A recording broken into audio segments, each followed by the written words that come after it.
all I remember is my takeaway is, oh, Nikita's above average at the game, Yeah, yeah. which is like kind of a fuck you So- to everybody who's like, they don't play their own game. Like, okay, well, Nikita's better than you are.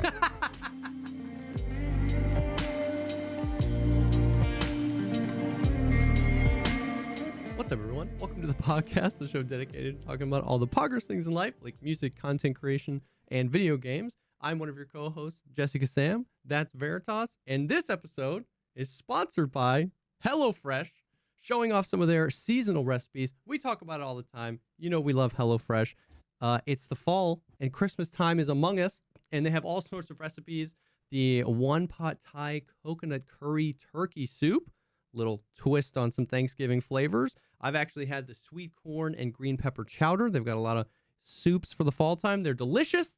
And HelloFresh offers tons of other seasonal options for you to choose from every week. You can use 50 podcasts for 50% off plus free shipping at HelloFresh.com/50podcast. That's HelloFresh.com/50podcast and code 50podcast for 50% off plus free shipping.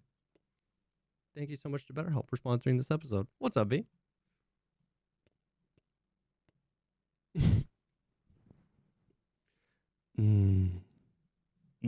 Sorry, you froze on my end, so I was just waiting. Oh, did I? Why is it doing that? I don't know. Porque don't know. why? Yeah, porque why indeed. Porque why? SMH my head. Yeah, 50 off the frame. 50% off your bit rate. So crazy. 50% of the bandwidth. 50% of the time. What's up, man? How you doing? Oh, just my heart rate's still up half because of I had to get on my goddamn hands and knees and plug in some USB, Which is quite the cables. exercise. Which I mean, it's more than I've done. That's a lie. I actually have been exercising, but I just started yesterday or the day before playing hardcore Diablo, Oh yeah, I saw that. which is Monka. Because that's just a one and done, right? If your character dies, it's over. Yeah, and like it's just so easy to get one shot. It's just so Yeah. easy to die. And I've playing softcore while streaming. I never like care. I don't pay attention. Yeah, you're never like I 100% fully paying attention. no, I AFK. I walk away. Like I don't give a like you lose 10% durability on your items. Yeah. And which you can just pay a little bit of gold to repair. It's like Yeah. it's like completely pointless. But now it's like every enemy I see that dies, that like there's like a thing on the ground that they explode after a couple seconds. That'll like I've seen too many of the like Asmongold reacts to Yeah. hardcore death montages Yeah. where you just see the people. It's always the exploding enemies. It's always all that. So every time I see one, I freak the fuck out. Yep. That makes sense. But it's kind of interesting playing this way because so there's like this massive map with all these like waypoints and these statues that you get that like give you bonus points when you unlock them, and like there's a big fog of war on the map. That's all maintained between seasons and stuff, between characters and whatever, except it's separate for hardcore. So I'm starting from scratch. Okay. That makes sense. I'm like actually going through and being like super methodical. I'm like going everywhere. I'm not really like fast traveling much to places. I'm killing everything along the way because you can get away with being 20 levels under leveled normally. Yeah. Whereas this one, I'm like level 51 against level 50 enemies in my pants. Like don't want to be under leveled because you can't like level check yourself. You can't be like, do you think I could take this on? And you go in and try it, and you almost do it, and you're like, I need to level up a little bit. You can't do that check. You have to be like, I gotta know. Yeah. So like what you saw me do just now, there's in between like the tiers, there's like 4 tiers where it's all the same game. It's just you get more XP, more gold. The enemies are harder. Yeah. So I started on World Tier 1, just like normally I would start on World Tier 2 and just like level up through there, but just like start as easy as possible. Yeah. And then when you get to level 50, that gives you access to a capstone dungeon where once you beat that lets you go from Tier 2 to 3. Okay. So I was in Tier 1 until I got to level 50, And then I went to tier 2 capstone dungeon, which is like Oh. a big jump up, and that's what you saw me doing. Yeah, yeah, yeah. Where if it's like I didn't know if I was gonna go in there, hit the first guy, and normally, one or two hits and everything's dead. I could have hit the first guy and saw like click, and been like, oh no, no, No, no, no. And no. I just would have off, but I managed to do it. It actually wasn't too bad. So now I don't know if I'm gonna be in World Tier 3 though. It's kind of scary. Yikers. But you like the first few things that like items that drop will be 1,000 times better than what I have now. So it's yeah, really like tempting. immediately. Yeah. Yeah, it's really tempting. So I Damn. don't know. We'll see. But I'm level 50. We're halfway to 100. I've never done hardcore, so That's far. crazy. So far, so good. I've only had like 2 close-ish calls where I was like out of potions, and then like running away from enemies. And there's 2 safeguards. There's something called a scroll of escape, which you have to bind. Oh, okay. And I've got it bound to my 0 key on my numpad. Just like slap the 0 key. And that I actually haven't used it before. I'm hoping, like, normally if you hit to like the button to town teleport, it's like 1,000, 2, 1,000. Gotcha. And if you get hit, it cancels. Oh. So you can't just run and then hit it. But I think the scroll of escape is quicker, hopefully instantaneous. But then there's also a like potion, I don't know what it's called, but there's a potion that lasts 45 minutes that makes it so that when you were to take lethal damage, you're immune for 2 seconds. So it's like hit the potion, oh god, scroll of escape kind of thing. Yeah. But I've never done it, so I don't have the muscle memory. I don't know if I'm prepared. It's really easy to fumble. 2 seconds ain't a lot of time. Yeah, so I don't know. That's what I've been doing. Damn. It's been fun. It's made it more exciting. Yeah, for sure. That's cool. I played Tarkov today though.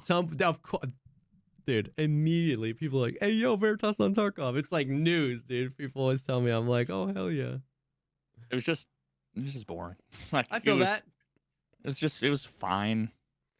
Listen, I'll take that as progress, right? Mine is better than like, I want to yeet my computer out the window, you know?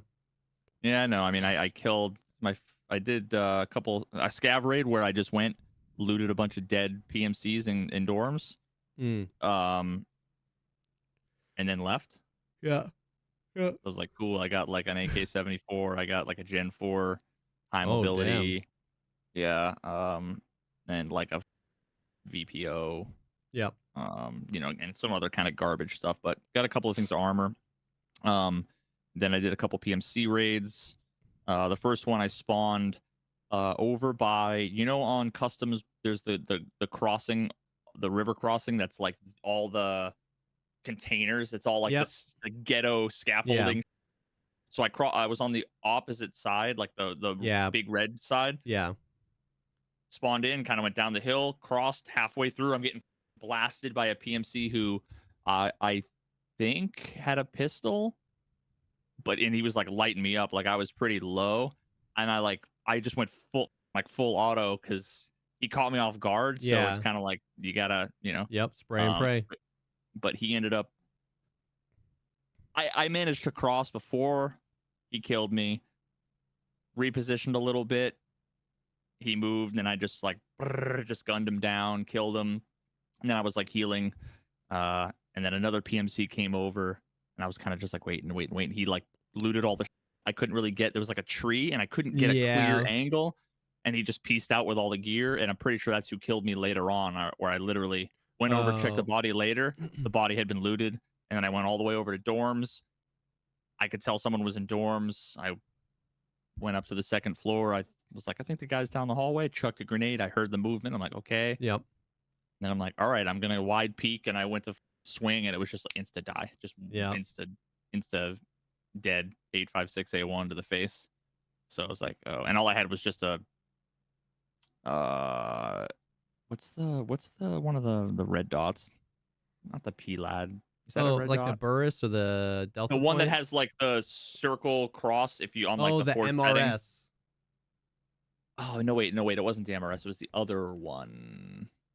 I don't know, whatever. I had one of those dots, so it was kind of like not the great ones. Yeah, and he was in the far hallway, the far room, just shoulder peeked out. So like I peeked, I saw him, and then I was just dead. Yep. You know, Yeah. But yeah, I mean, otherwise, I just played customs. Yeah. Everybody's like, go streets. I'm like, I don't feel like playing. Yeah, I don't know streets. Yeah. Yeah, I mean, I know it enough. Like, I Yeah. know it perfectly fine. I played streets a ton. Yeah. I just eh, to get back in, I wanted to play something Yeah. familiar. You know, because I'm like, I forget half my keybinds still. You know what I mean? And Like, streets was sweaty today. yeah, Sweaty. So now I actually experienced a problem where, for some reason, the game didn't recognize my monitor. It only recognized my capture card. So when I was full screen, it was no signal on my monitor, but I could see in OBS my game. So I had to go borderless windowed. yeah. And even then, when you click on like monitor, it was just like Elgato 1440. My monitor was not an option, so I can't play Tarkov full screen, I guess, anymore. That's crazy. Yeah, I don't know. That's weird. I play in window borderless, so that's how many raids did you end up doing before you hopped off? I think I did 2 scav raids and maybe 2. I think 3 PM, maybe 2 PMC raids. Yeah. And it's just like nothing. Like I killed that one PMC, Yeah. and then everything else was just kind of like walk around for 15 minutes and then die, and it's kind of like, Yeah. I don't think I feel like loading up, like gearing up again. Yeah, I feel that. Yeah. Well, it's definitely been a week. It's definitely been a week. It has been the week of all time. It has been one of the weeks of all time, that is for sure. We had the streamer challenge, which was going on all week last week. We talked about that last week. We talked about the rules and the fact that it was just literally 9 days of killing scavs. Yikes. And we talked about it a little bit on the PP, the Patreon episode, or patreon.com/thepodcastpod if you want some extra episodes. But we can do maybe a little TLDR of the situation. There was some drama that came up halfway to like 75% of the way through the tournament with one of the contestants that was very highly ranked that people were a little suspicious of. Turns out Veritas has a history with this gentleman and spent some time reviewing the clips. What's the TLDR or like an update? Yeah, so both. So I went into a lot more detail as to like the situation from a year ago on the PP, the Patreon episode. But just to give a summary, a year ago I was on Interchange and I had one of those extremely sus raids where every 14 seconds I just had all my limbs blasted. Yeah. And I just kept getting blasted, and I would reposition, never see anyone, never hear anyone, and I would just keep getting blasted. Wasn't dying. Like the person couldn't kill me. They were just owning me. So I felt completely and utterly dominated, which is like, it just felt super sus. Yeah. Super, super sus. And I don't remember exactly what the details were, if I died to this guy or not. I think I did. No, I the more and more I think about it, the more I feel like someone in his chat was like, identified. Yeah, they were like, oh, you're in the same raid as Suddenly Toast, which is I believe his name. Yeah. And he was like 3 viewers or something. Like I remember going back and looking, and like his title at the time, was like 200 followers, or like it was, he was a newer streamer. And I'm not shaming, I'm just trying to give context as to like, it would be so weird when you're like 900 streamers down the list, that someone would be watching that streamer and also would be watching me enough to know you're in the same raid, to come into my chat and say you're in the same raid. So that already made me sus, right? When someone's like, you're in the same raid as someone else, I'm like, and then when I look and I see that they're, like a smaller streamer, just statistically, whatever, seemed unlikely. Anyway, and after watching the VOD at the time that day, because I'm like, yo, that was the most sus ever. Every moment was mega sus. The way he was like playing, even watching his perspective. watching his perspective, it was even more sus. Like even more sus, where everything he was doing, it was as if he had information. He'd always end up going to a very specific angle that was like, you might go on interchange. You might go and like, to a particular spot and hold the bottom of the escalators. Yeah. Over by Tech Light. But exactly where he was holding and like where he would like a very weird tight angle from behind a shelf would zoom in, and he'd zoom in as someone was walking in front, and it was like the timing, that angle, and like, of course that might happen, but it happening again and again every time in a single raid. It's like, yeah, we've all had that clip, but have we had 8 of those clips in a raid? Maybe not. You know what I mean? Yeah, and when you watched my pathing and his pathing, I never heard him once.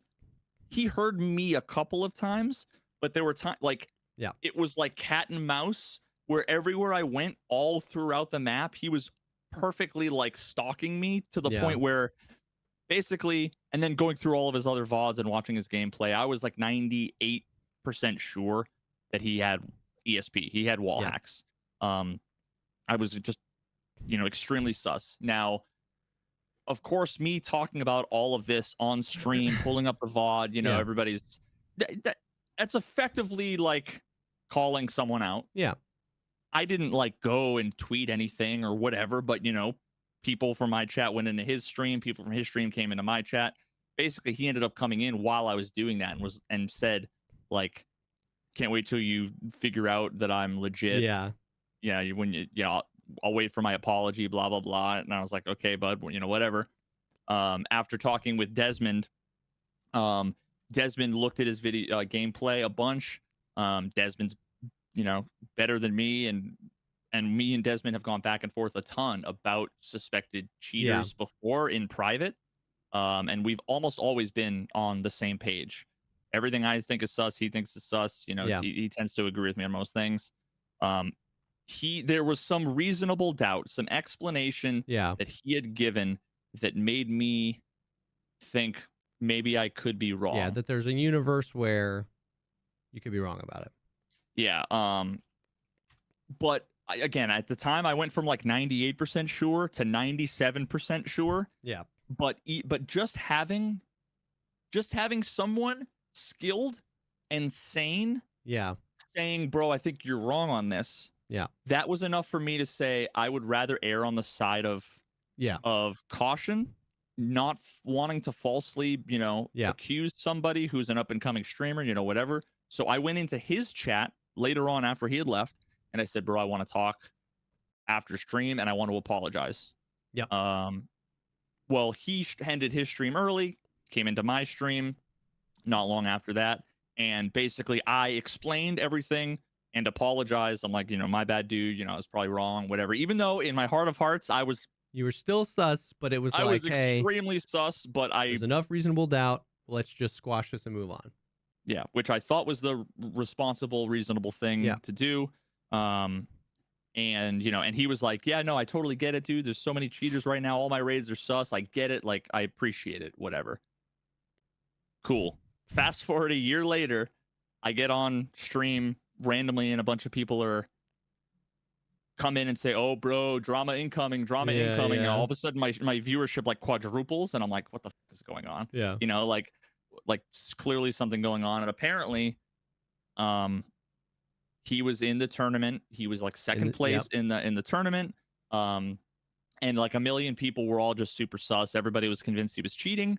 And part of why I got brought into it was one of the Reddit posts that someone posted. It was the clip of me a year ago being like, what the f is this sketchy ass sus? Like, what the f? And all of a sudden I open up Discord and I got a million DMs, and one of the DMs, I'll read it, was Desmond. Bro, I know you don't care about Tarkov. Didn't you call out this Suddenly Toast guy for cheating a long time ago? He's playing in the streamer challenge.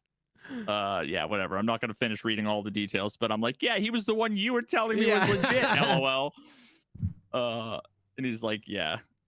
I was wrong. So, So well, no, I think honestly, I think Desmond still stands by like Well, he's yeah. like, bro, which is fine. it stands by the fact that with the information given at that time, there was enough reasonable doubt not to make a big stink about it, which is understandable, right? Because we don't want to do that. But yeah, so that's ultimately, fair. you spent some time reviewing the clips. What I think is funny is that like some of the clips that people were like, this suddenly toast guy's definitely cheating, look at this clip, ended up being like not at all suspicious. It was like, well, it's probably this. But there was still plenty of sufficient evidence to be like, yeah, this guy is suspicious. But it was just funny that when that, and here's the thing, here's why you did that. This is why you erred on the side of caution a year ago for exactly that. When the cat's out of the bag like that, and when enough of the community is like, this guy's sus, that starts to happen where explainable things get just folded into like, this guy's cheating because he killed Landmark. This guy's cheating. And it's like, okay, just, you know what I mean? Like let's be what you said in the podcast, the Patreon episode, let's be right for the right reasons, right? So you spent some time, you were like, these clips are fine, but these clips are suspicious. Let's be right for the right reasons. Let's do it. And ultimately, you had kind of came to the conclusion that, like, yeah, you think he's sus. Like, back on that, like, for sure, I'm pretty sure he's sus. Right? I don't want to put words in your mouth. Yeah. So, you know, I was basically like, I think he's sus. I still think he's sus, but I'm going to let him go. I'm just going to move on, and, you know, it'll work its way out. Yeah. It'll work itself out. Well, so then again, fast forward a year, and then while this is all happening, and I'm like, okay, I'm pulling up some of the clips. Everybody's like, watch this. And I want to say like 7 out of 10 of the clips were pretty mega sus.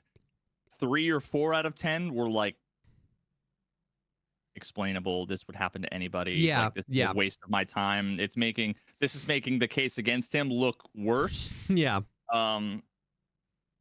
Yeah. So, and then all the while that's going on, a bunch of people then jumped in and were like, yo, I guess he like DM'd, I don't know, like Toothy or somebody else, and he's also saying on stream how I called him out a year ago for cheating, and he's still waiting for an apology. He's still waiting on Veritas's apology.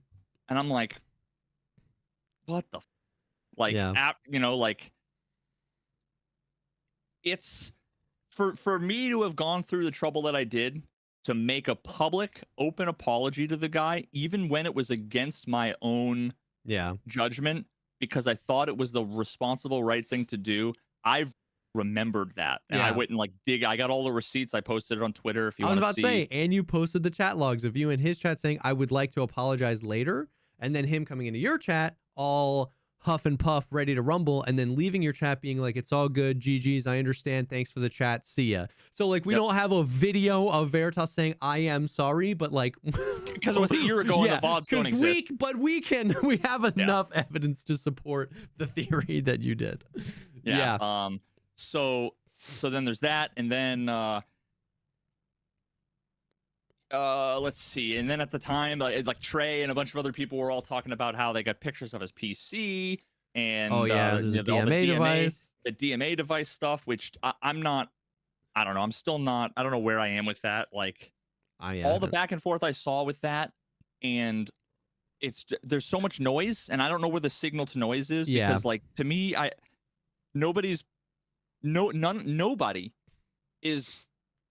has done what should be easy to do, at least it seems to me, is this is the model DMA card he has. Yeah.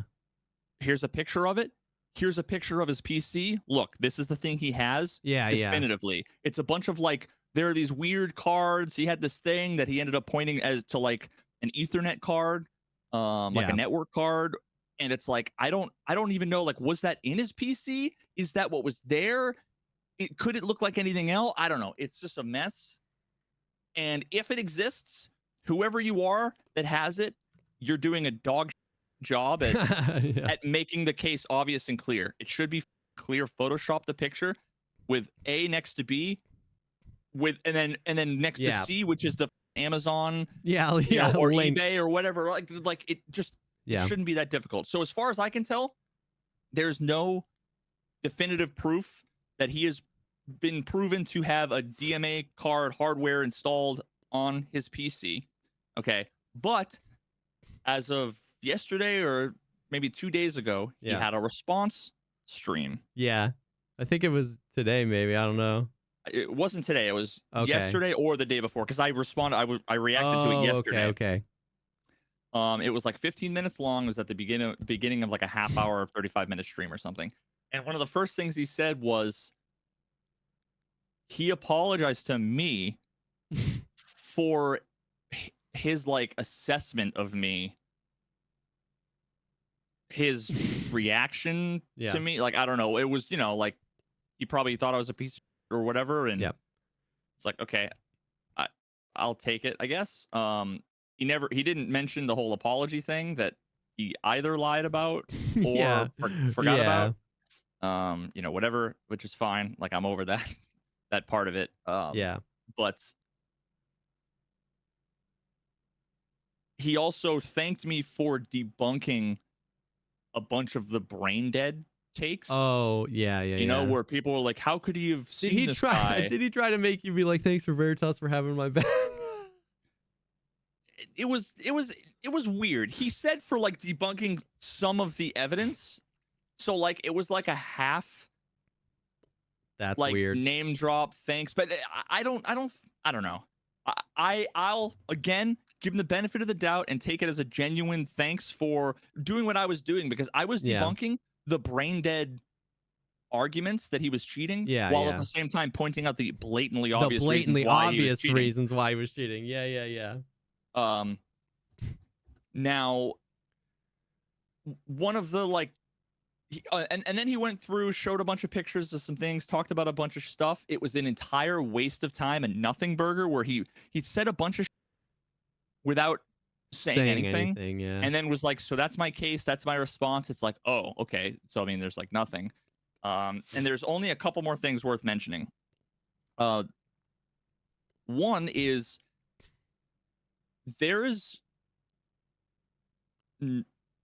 one of the proposals was to have logical solutions, was gonna like go connect to his PC and like run through everything.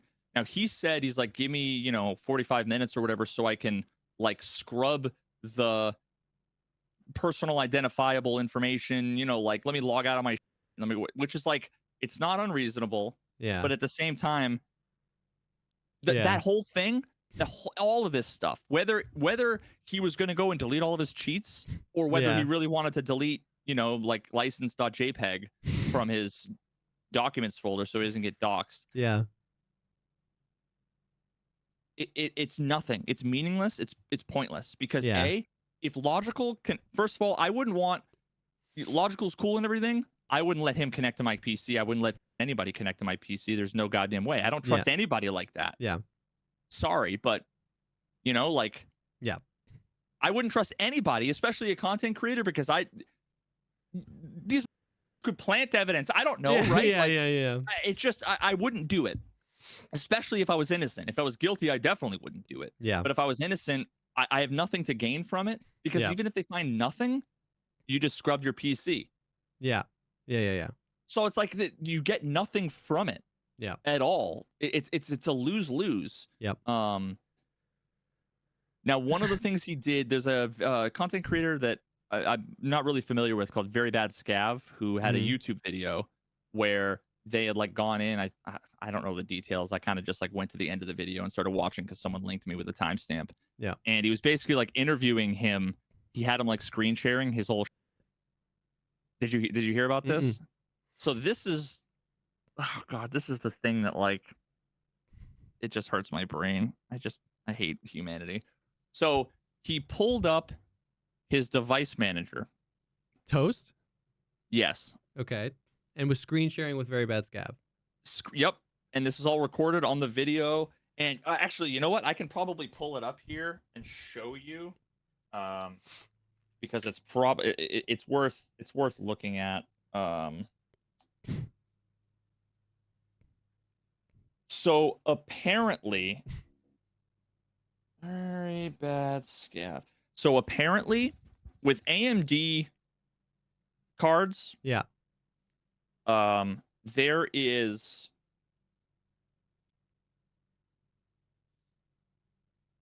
I don't know if it's all or most, but there's basically like something called uh an the direct memory access like device driver or something. Oh, okay. Um and when he pulled it up, just let me show you. It was I think the hour and 11-minute one. Direct memory access controller. So yeah, he's going through kind of trying to defend himself. He shows like the network card, this whole thing, whatever. Okay, so he pulls up device manager. And when he pulls up the device manager, let me see real quick. Oh, nope, didn't mean to do that. So there was a couple of questions about like he's got this whole like game aim view Discord. Like these are all OBS windows. Okay. Now I had a gut reaction as soon as I saw it. Everybody was sus about it, but when he showed it, it made sense, right? Like how like Ghost Freak and a few other people, they have like the zoom in crosshair on the center of the screen, that they put that little window elsewhere, right? So that he shows that, and that all checks out and everything. But when he's going through, here it is. So he's going through and you see direct memory access controller, which again, let me preface this with AMD, like most of the people that were in chat that have AMD cards or devices, they have this. So this is normal. Yeah. This isn't but he switched scenes. Someone mentioned something and he very quickly like switches scenes. I'm gonna fast forward a little bit. He switches scenes, goes, yeah, I don't know. And then like kind of panic clicks through a bunch of screens, like going back and forth through like a bunch of the transitions. And then they're like, wait a minute. He calls it out. He's like, people in chat noticed that there was a thing. And when he goes back, it's gone. Oh. So here's what I think happened. I think, and again, I can't know this, but my interpretation of what happened was, imagine he was cheating. Imagine he was using a DMA device. Imagine he didn't know or understand what, so he saw it and was like, this proves I cheated. Yeah. So he uninstalled it. I'm going to delete it without realizing that it actually wasn't sus. And the deletion of it is almost suspicious because it seems like in a panic. If I found that on my computer and I was innocent, I'd be like, yo, what is this? Somebody would do a Google search and be like, oh, well, that's a part of your CPU or whatever. And I'd be like, oh. Yeah, unless like you had someone connect to your PC, right? Like that would be, imagine if someone connected to your PC and then you found that. Yeah. I would suddenly go into like really like conspiracy mode. Yeah. But assuming nobody connected to my PC and I had no reason to be suspicious of that, if I found that and I didn't know what it was, I would instantly say, okay, well, I'm gonna wait for you guys to figure out why it's legit. Because I know it's legit. Yeah. Because I know I'm not cheating. So I would wait for, and I know, and this is the way you have to deal with it. Everybody's going to be like, oh, caught in 4K. And you just need to sit through that and you need to eat it. Yeah. Because you know that it'll be vindicated if you're legit. Right? That's the way I would approach it. Now, granted, I've had a lot of time to think about how I might have reacted and all the cheaters I've talked to. And I try to be honest and think, and with that in mind, there's a world in which he actually is innocent. Yeah. And just thought, oh God, panic, thinking this is going to make me look bad. I don't know what it is. Now, I think that's much less likely than he was guilty, didn't realize it wasn't bad, and then still deleted it. Deleted it, yeah. Bro, I am not built for this stuff. I hate this. I feel like it's so much work and it doesn't go anywhere. You know what I mean? Like we're ultimately right back to like the information we have makes him seem super sus and that he's cheating. But it's like, it's just, I don't know what people expect. People want that moment. You know what I mean? People want that moment where those crazy Reddit stories where like I zoomed in and I flipped the image and I mirrored it, and here's the serial number of the DMA device. Like, we got you, we caught you red-handed. But those moments just don't happen, and there's so much brain power that goes into like nitpicking, and it's like I think that he's sus. I think he's cheating, but it just seems like it's just so much, I don't know, for nothing. So I'm whatever. People need to pick their I'm battles. glad other people are doing it, I guess. I don't know. Yeah, no, I mean, this just goes to show you why you can't jump on every little thing. You see direct memory access. I guarantee you, somebody X'd out and instantly was writing on Twitter. Yeah.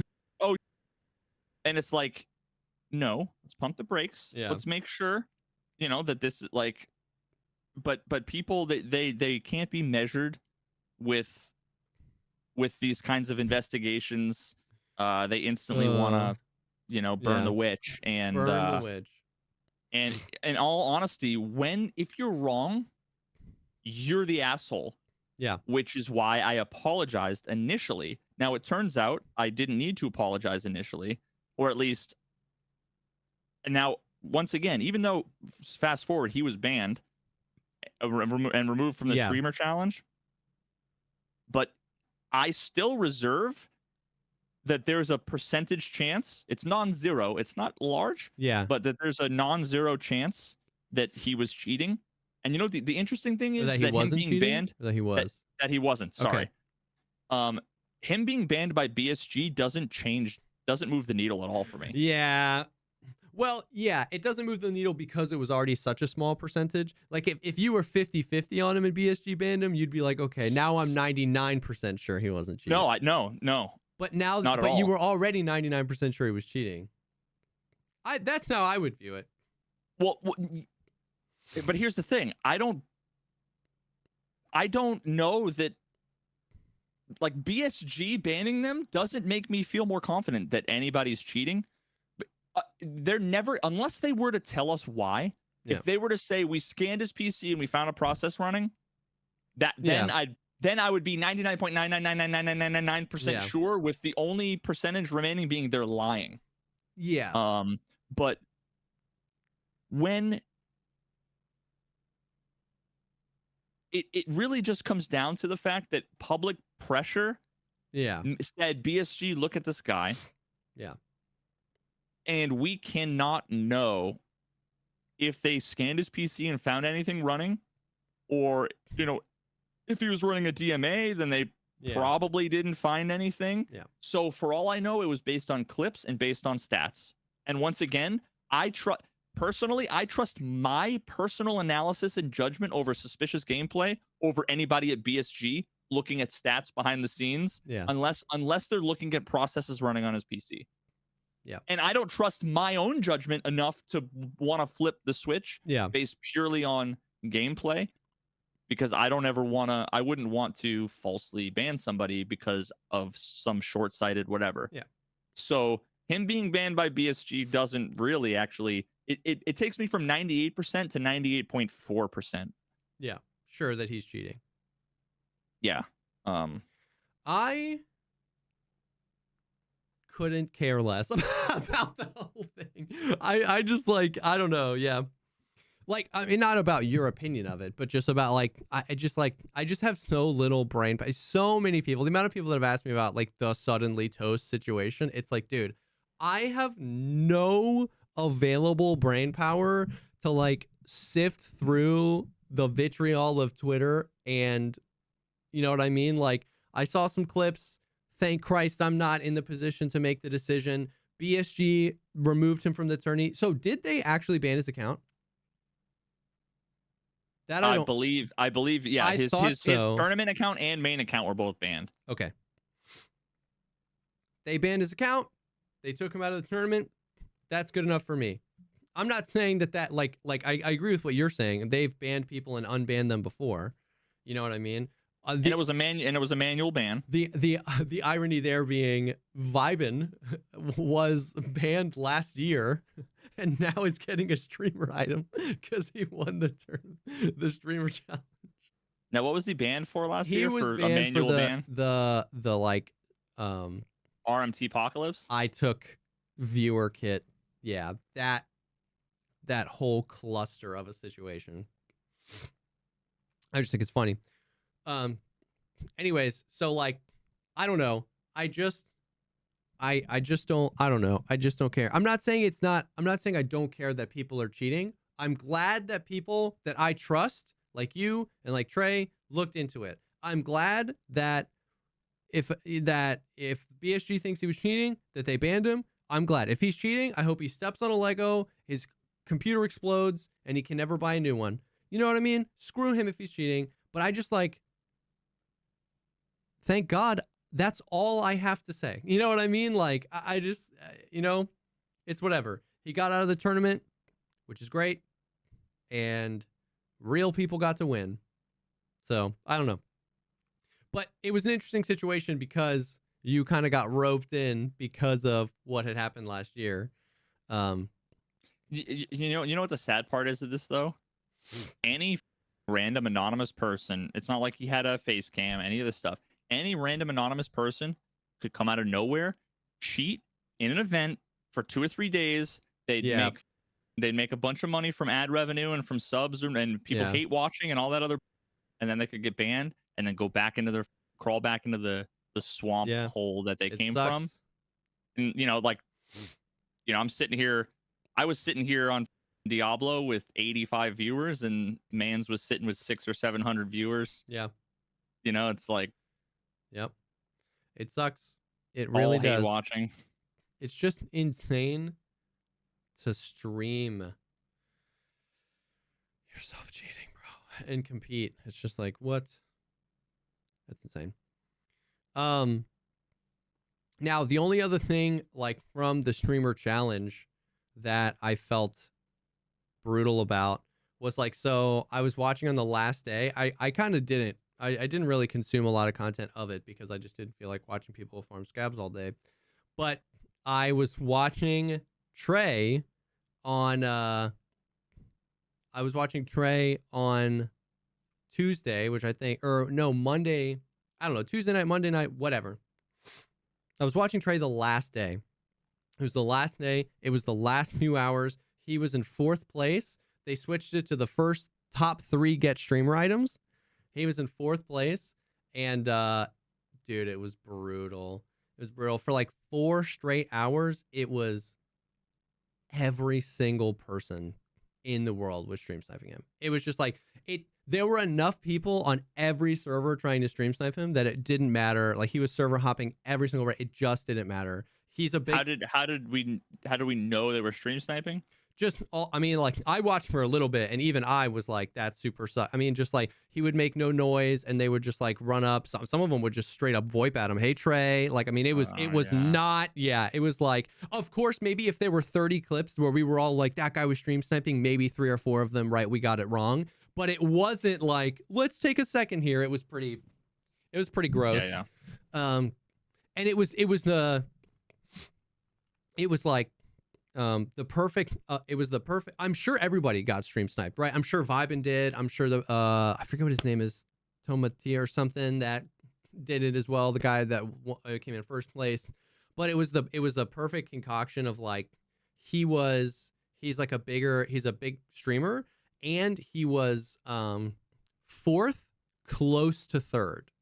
So, like, I'm not at all saying that the top 3 didn't deserve it. The guy in 3rd obviously crushed the tournament and probably had to deal with stream snipers of his own. So I'm not here to say, like, Trey deserves the item, man. Screw you. All I'm saying is that when I was watching Trey, it was just brutal that it was so bad, that it was happening so brutal when he was so close to 3rd. You know what I mean? It wasn't that anybody that got it doesn't deserve it. It was just like you watch a tournament because you want those moments, right? Like, you want the like upset, you want the like what's gonna happen, you want it to be tight. Like, as a viewer, you want the drama, and the fact that like it was just like so yucky at the end, I just felt bad. Once again, like, huge, and even Trey was like, literally all 3 of the guys that won deserve it. You know what I mean? Trey wasn't like, I was robbed. He was super chill about it.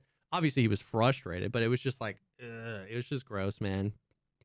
Now what I wonder is during any of that period of time was that when, because I know Trey was doing like analysis like on Yeah. stream. I wonder how much time did he waste his time. I don't know. Did he waste any of it in the middle of the 8 hours or whatever? I think he had a few days earlier on in the challenge where he like wasn't sure if he was gonna do it, and so I don't know if he like did all 8 hours every day, but he was close to third. He was close to third, but um, but yeah, ultimately, the streamer challenge ended. Top 3, get streamer items. It was, it definitely was what it was. We talked last week about how I felt like, could have potentially been a more engaging thing, but it ended. They got some streamer items. It was dramatic, to say the least. The entire thing, and it's over. Thank Christ. Yeah, well, the top 12 were all cheating, and I have proof. Yep. You I didn't heard it even here first. compete. I'm coming out I with was an expose. cheating. If you want, subscribe to my Patreon, personal Patreon. Yeah. It's tier 3 sub on Twitch. Subscribe to my Patreon.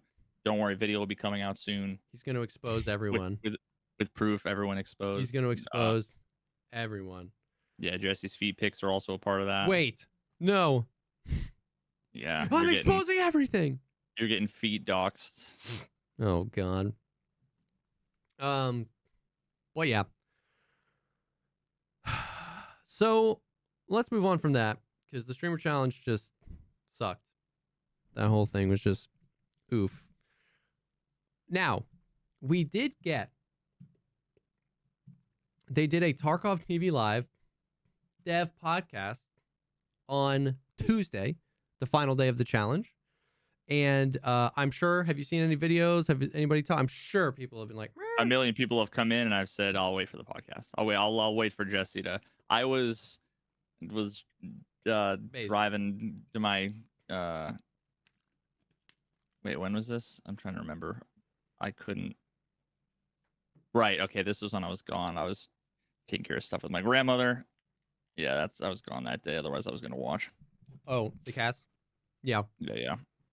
So we got quite a few things going on. So we'll just kind of, I guess, work through chronologically what they talked about. Obviously they were like, we're working on Arena and we're working on the big patch that's coming up.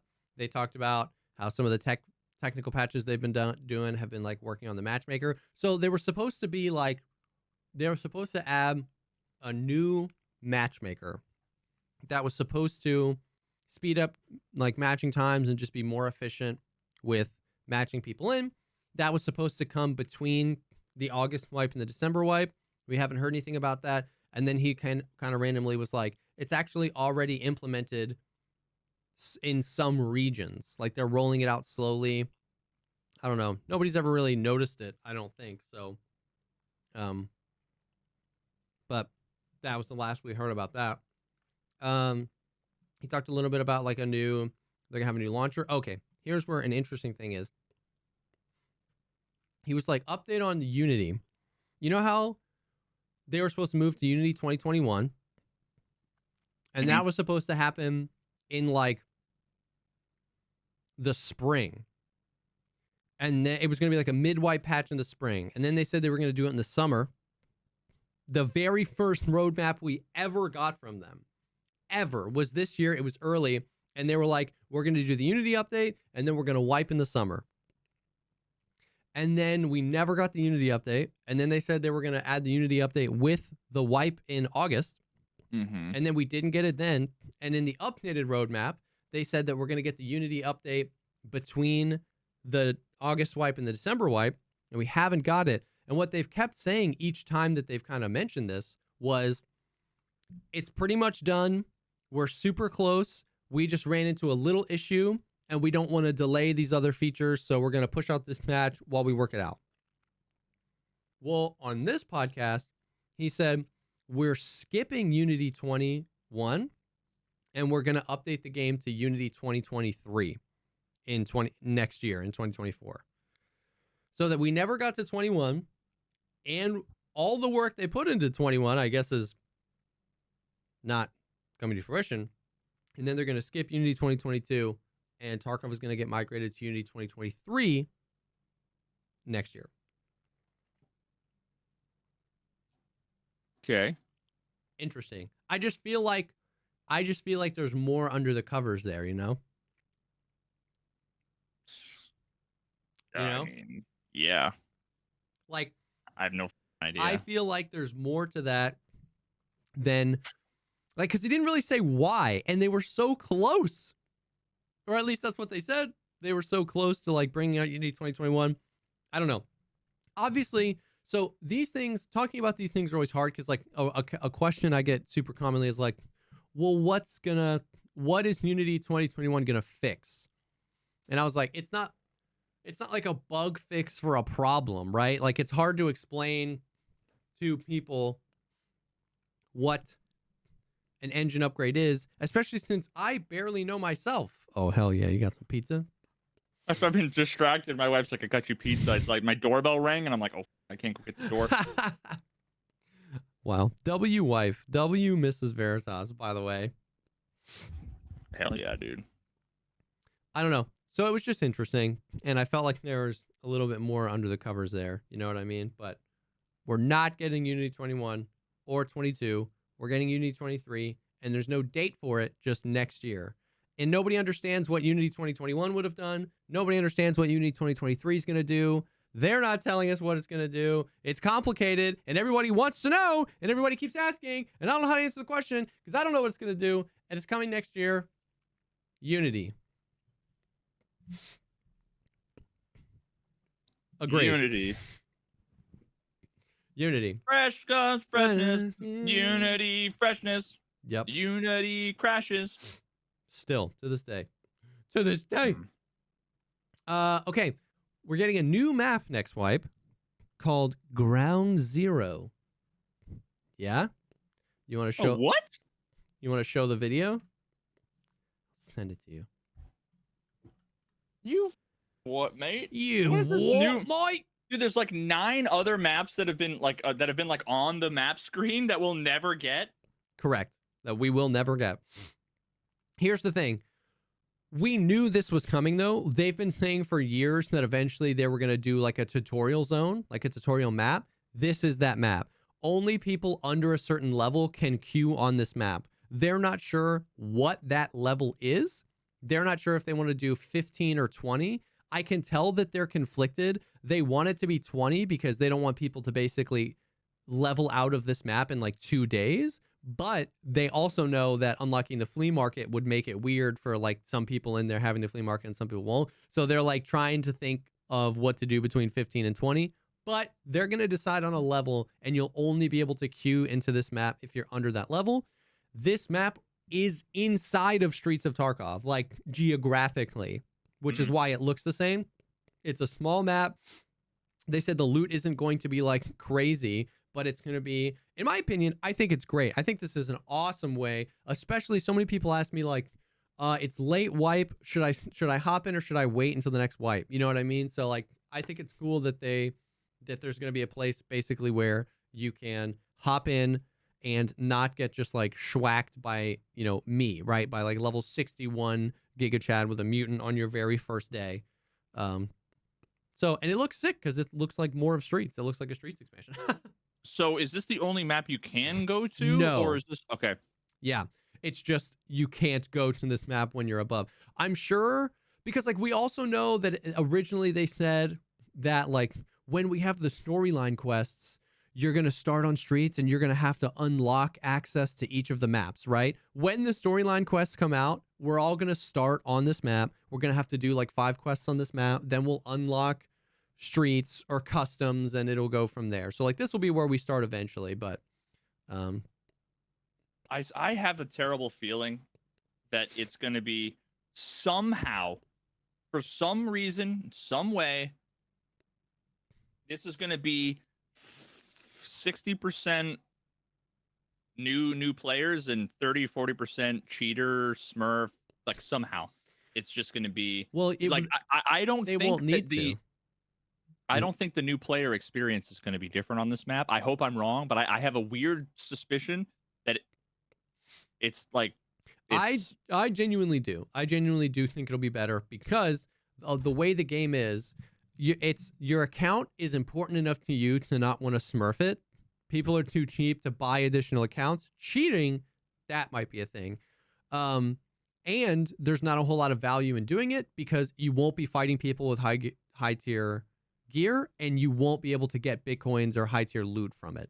So I think there like are some. I feel like this is going to be okay. So look at it this way: some cheaters cheat solely for like some sort of financial gain, right? yeah, I think a decent amount of cheaters cheat because they like the power and the bullying for and they sure. like to fuck with people. And this is the ultimate. It's Yeah. the ultimate. Yeah. And it's going to be like, if you think about the entire player base, like what percentage of the player base is under level 20? I wonder, is that half? Is it 10%? Is it 80%? Yeah. I think it's a decent chunk. I understand what you're saying. I just disagree on the numbers, and ultimately neither of us know, right? We're just going to have to wait and see. And the other reason why I don't think people will smurf is that you won't have to. Nikita was like, only PMCs 15 and under, or whatever level they decide, will be able to go here. But anyone will be able to player scav there anytime. Oh, so it's just going to be like every other map with just worse loot. So like that, on the other hand, nobody's going to want to reset their account so that they can smurf on that map. But people absolutely will player scav on that map because why not? Why not go smack around some level 3s? Yeah. I was like, I don't know about that. I kind of hope they change it. It needs to be like player scav gated at like level 3 player scav. I agree. In my opinion. I agree. Because that's like what? That's like 3 scav raids? Yeah, 3 to 10 scav raids, depending on how they go. I agree. I really do. And that would be, there's a lot less player scavs, and player scavs are arguably going to be the most difficult for new players to contend with because the new players are slow as and they're scared. So that means they're the ones getting killed by the PMCs that were in and out that are now just doing laps. Yeah. You know, and they're gonna get dominated by the player scavs, bro. Oh my god. So I mean, I guess like my whole I don't have a good feeling. It was less about like the specific reasons or the specific reasons or people for what they're going to be doing, and more that a map for new players. Yeah. It's not going to be a map for new players. Yeah. It's going to be a map for new players to get on, which is every map. Yeah. I still think it's a good thing. I still think it'll be valuable. I think if they change the player scav rule, I really do think and hope it'll be a good map for new players. Because even 50% less toxic than any other map is still really toxic, but at least it's less toxic than other maps. But obviously the jury is still out there. It should be no player scavs, a bunch of like level 1 bots, like the worst possible bots turned down, like lower than what they are anywhere else. I agree. And there's like two PMCs per raid. Yeah. It's effectively an offline raid. Yeah. With a small risk of running into a PMC and all you can walk away with are like scav guns. Yep. Dude, it wouldn't be a bad idea. Because that would effectively give you you get like free kit. You know how like the whole idea of like, do you always have one free kit that you can use? It's that, but you have to earn it. In a very easy way. Yeah. So it'll be interesting. Obviously, the map design is great. I love Streets. It's basically a small Streets expansion that you can't access. It's gonna be cool. But that is coming with the patch. It's called Ground Zero. They played, Nikita and Demirka played a few rounds of Arena on the newest build where they had like, we didn't have at TwitchCon, we didn't have the kill cam where when you died, it like showed you the guy, and that was working in this build. So they were showing that off where like Nikita would die and then it would show the perspective through the little like camera lens of the guy that killed him. So that was kind of cool because that worked pretty well.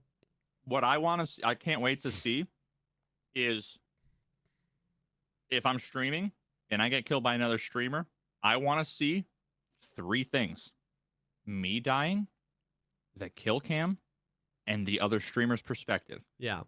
I bet you there'll be 3 different things. Wait, what do you mean you dying? I want to see, like, from my perspective, like right now when we compare one streamer and another streamer, it's like, oh, he was behind the wall, you never saw him. Yeah. I want to see the kill cam as like some extrapolation where it's in between, where like it's not going to be reflective, accurate of either person. It's going to be somewhere in the middle. Oh, no, well, the kill cam was literally just like the POV of the guy that killed you, just with like a filter that makes it look like you're watching it on a VHS. Well, so I guess the question is, how is that? Yeah. There's multiple ways they could have implemented it. I don't think they did it. I think they probably did it. So here's 2 ways. They could be recording all of your inputs. Yeah. Like they do in Valorant. You have all of your inputs and they basically redo the entire simulation server side. Yeah. And it could be like a replay of that, in which case that would be like a no latency. Yeah.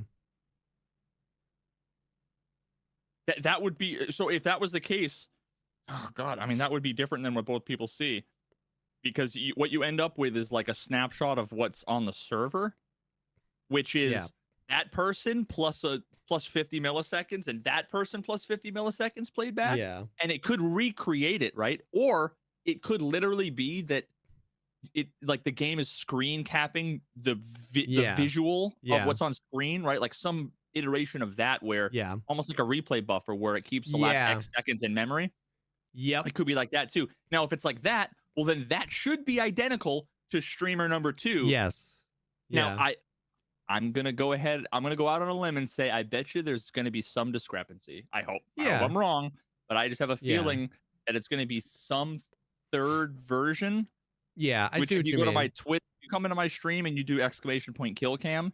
You see my little visual that I put on Twitter, which is like a roundabout conversation. It's a circular flow chart about the logic around the kill cam. That is what I suspect. Yeah, well, that's there's like people who are like, we need a kill cam because that will be the end all be all for cheaters. It's like, and then there's just like, we need a kill cam because I think a kill cam would be cool. And in Arena, they're implementing a kill cam, and I just think it's cool. You'll be able to see what happened, or you can skip it and go to spectating your team. You know what I mean? And and it was working, and we saw it a few times because Nikita died quite a bit. So, nice.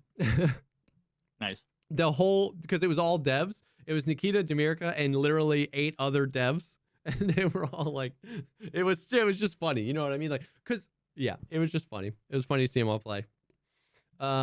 Nikita's sounds he was making while playing were just S tier. He was just like while he was shooting at someone. It was so good. I need to watch that. It was so good. And then, wait. So that was kind of a side thing. I remember watching. I don't remember the details, but wasn't Nikita playing at some point when we were in Vegas at TwitchCon? Yeah, it was Sunday. And I recall. Oh, they were winning. Yeah. It was like the BSG dev team against like someone else, and they were winning, and they were doing quite well. Yeah. Which, like I don't remember any details. All I remember is my takeaway is, oh, Nikita's above average at the game. Yeah, yeah. Which is like kind of a you to everybody who's like, they don't play their own game. Like, okay, well, Nikita's better than you are. Yeah. Now that, again, that's not to say that he necessarily has all of the right perspectives on, for sure, but he ain't a slouch. Yeah. So respect where respect is due. Now, granted, I know he recently, it was probably like a year ago that we last talked, where around the time where like Tarkov going in the wrong direction, that video, where talking to Nikita, he had said, I recently jumped back into it. Yeah. And he was like, I agree with the game is not what I want it to be. It does not feel good right now. Yeah. So maybe he hadn't played for a while, maybe took a few years off, which would be completely reasonable. Yeah. And like honestly expected. Yeah, honestly. But but then he hopped back in the saddle. But yeah, he's probably been playing ever since, just to shit on all the people that And he say probably has been playing Arena quite a bit for the Yeah. same reason, to like be like, okay, how is this feeling? You know what I mean? We're doing all the dev work, but like, how is this feeling?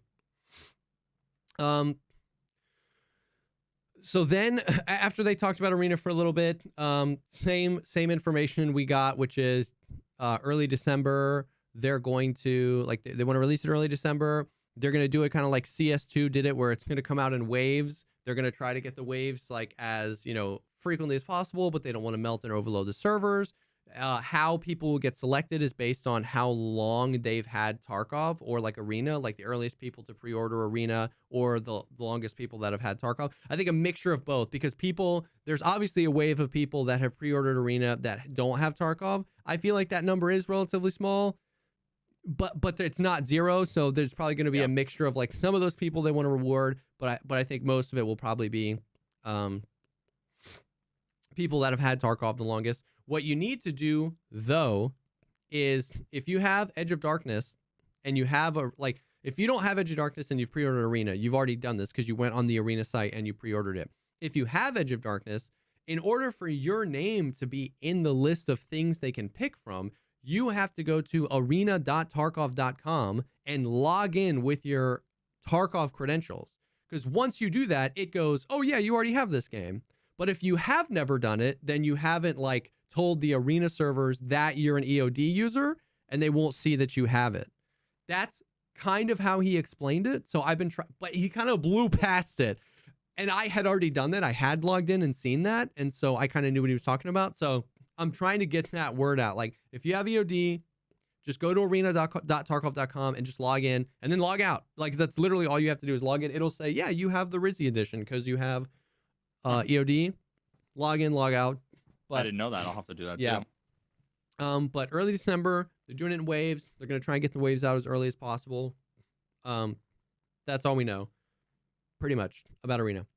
Now, then he went into the meat and potatoes of the podcast, talking about what's coming in the new patch. But before we hop into that, I do want to take a second and thank the second sponsor for this episode, and that is BetterHelp. Obviously, we've worked with them for a while. We love BetterHelp. We are going into the fall season, the holiday season, and a lot of people struggle around this time. You know what I mean? Seasonal depression. A lot of people have just had hard spots in their lives around the holidays, and that mixture is oftentimes a recipe for just being really down all the time, or just like legitimately really, really hard traumatic times. So BetterHelp wants you to know that they're there for you.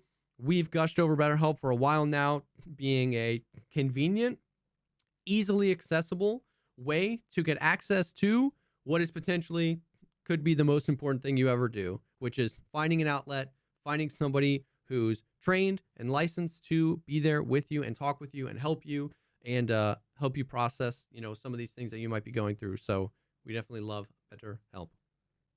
Yeah, we talk about all the different reasons, you know, why anybody might need therapy, right? Like, there's a million different things, whether it's mental health, depression, motivation, you know, whether you're having issues with your relationship or your job. There's never anything wrong with like admitting that you need a little bit of help. Literally, everybody can benefit from this at some aspect of their life. And the one of the best things that proves that, for me at least, is how many different things I come up with. There's always something to talk about. Lately, my mental health with streaming, with video games and stuff, has been much better. But you know, I've been dealing with, as you know, I've talked about before, dealing with stuff with my grandmother, and that's like really tough, man. Like, you know, dealing with dementia and there's a lot of decisions you got to make that it's really nice to be able to bounce those kinds of things off of a mental health professional. Ethical things, you know, do I lie to my grandmother with dementia to make her not stress, you know, like these kinds of things that you can talk to your friends and you can talk to your family. You might not want to burden with them, burden them with those kinds of things, and they might not necessarily be qualified to really give you, you know, professional unbiased advice. So yeah, I mean, BetterHelp, just changed my life for the better, and I recommend it to anybody. That and in my personal experience with therapy, it's funny, I'd never thought about that before, but was exactly that. Going in for a specific thing and eventually feeling really good about that specific thing, and then staying for multiple years after. Because there is always a thing. There's always a source of anxiety. There's always a source of stress. There's always something going on. And like, you get over the hump, something big enough happens in your brain to be like, okay, I need this. And then you realize how valuable it is. You don't want to give and that you don't up. want to give it up. Yeah, for sure. So like we said, BetterHelp, very convenient, all online, super easy to schedule, super easy to swap around until you find someone that you really feel like you connect with. It's pretty cool. We love it. So you can find your bright spot this season with BetterHelp. Visit betterhelp.com/pogcast today and get 10% off your first month. That is BetterHelp, HELP.com/pogcast. Thank you so much to BetterHelp for sponsoring this episode. Gracias. So I got crumbs pizza in my bong here, all over the place. Whoa. Did you say crumbs in your bong? Crumbs in my bung. Bung. That's a reference that from another podcast that one person listening would get. I couldn't tell if it was crumbs in your bum or crumbs in your bong. Crumbs in your bong. Yeah, I don't have no. My bong is where I keep my basketball. In the sky. And I don't own a basketball, so. Oh, yes. You only get this quality content here, folks. And for everybody Patreon. listening on audio, that was a Coca-Cola bottle. Just throw that out there. Oh, God. All right. So, blitz through what is coming in the wipe in December. And we're going to have some video, some more multimedia. Are you sending me? I will as we go. That pizza was so good. It looked really good. Do they have Blaze Pizza where you're Yes, from? Blaze is good. It's kind of newish. Yeah, it's good. Blaze is good. Blaze is really good. We're getting the new map. Huh? Yeah, no, but please, God. Yeah, hook my boy up. Are you sponsored by any pizza places? No, and I've tried so hard. We need Hot Pockets. We got pizza rolls. There's got Elio's. Somebody, anyone, Blaze, dude, hit a brother up. And literally anyone. Okay, the new map, the new patch. We are getting the new map, Ground Zero. We're getting they pushed back the third or the second expansion of streets, but they are adding a little bit to streets. He said they're opening up some more interiors. So they're going to work on optimizing the map. We're getting a little bit more, but not like a huge streets update. We don't have multimedia for this, but this is insane. Oh, and I forgot about this. I'm so excited to get your thoughts. The BTR. Remember that? It was in the first trailer for Streets. Like the people mover, the tank. Yeah, the thing, tank that's not a tank. Yeah. The BTR. It's coming in this patch in December. And it's going to rotate around streets. And you will be able to, he said it's for hire. You will be able to pay it to transport you, which is fascinating because Streets is big, but not that big. But I guess if you're like full of stuff and you get an armored transport to like near where your extract is, I don't know. I don't know how many. Can you blow it up? Is it like not yet? Is it like the train? It is like the train currently. So for hire to transport you, it is for hire for covering fire because there is a 30mm cannon on top of it. It's not like a tank, but it does have a big boom. So you're going to be able to covering fire. God only knows what that means. Like, what is the process of paying the money, selecting I want covering fire, and pointing where you want it? Like, what does that look like? You know? I don't know. Is it going to be like Call of Duty where it's like the PDA? Yeah. I actually think that would be sick. Low key. I actually think that would be sick. And Veritas, you will be able to hire it to extract loot for you. Finally. Interesting. And it's only one, like what, Finally. once per raid, per like one time per raid on one map. I think Is so. where it's at. And it's only on streets. The BTR is only on streets. So I'd never be able to use it. Yeah. But it's at least a proof of concept. You know what I mean? Yep. It's at least moving in the right direction. We've wanted dead drops in this game for so long. We've talked about it so many times. And Streets is the map to do it, because the other thing we've always talked about is there's not a whole lot of reason to do it right now when like some raids are only 25 minutes long, 30 minutes long, right? Streets is the biggest map in the game. It's going to get bigger. It's got long timer. This is the map to do it on. And then maybe if they eventually either make the raid timers longer or start stitching some of the maps together, they can start doing this in other places. Wait, so there's like a bunch of different things you can hire it for? Yeah, so it's not only like how do you like choose where to shoot, it's what's the UI to choose, like what, hi, I'd like a pepperoni pizza. No, I would like you to come clean my garage. Nope, I would like you to blow up grandma's house. Yep. I don't know. And that was a reference to Call of Duty 4, by the way. Not my grandmother's house. If anybody remembers Call of Duty 4, there was actually a place on one of the maps that I think was called Overgrown. Right? Was it Overgrown, chat? Maybe. It was called, Grandma's house? Never mind. COD 4 Overgrown. Grandma's house. Which house is Grandma's house on Overgrown? I was right. 13 years ago. Jesus Christ. Damn. All right. Interesting. So we're getting the BTR. It's finally coming. And there's a lot of interesting questions around what the hell that means. We're getting the new boss. I was wondering if because they were postponing the new expansion, if we were going to get the new boss or not, but we are. I think this is the one that's Kaban's like twin brother from the Chronicles of Rigi series. Yeah. His name is Kolentai. And Nikita said, I don't know how to translate what that means.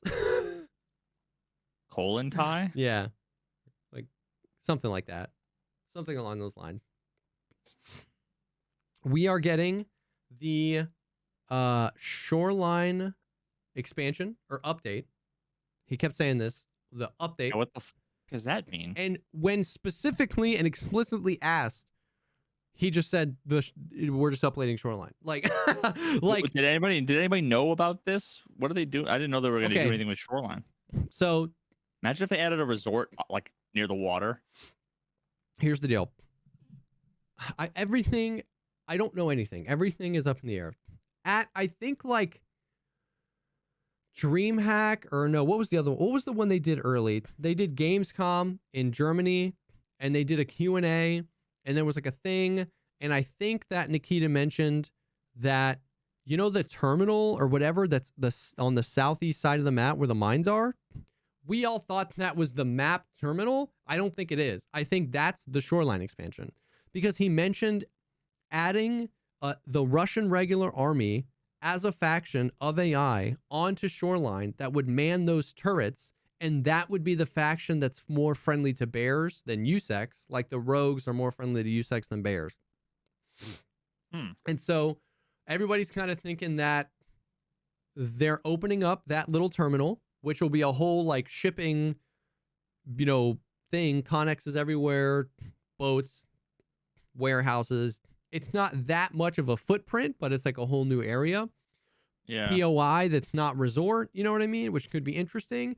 I would imagine that in addition to that, I would hope to Christ that in addition to that, they're going to update Shoreline, maybe update some of the POIs. Please, for the love of God, fix the audio in the resort. It's the new like worst spot in the game for audio.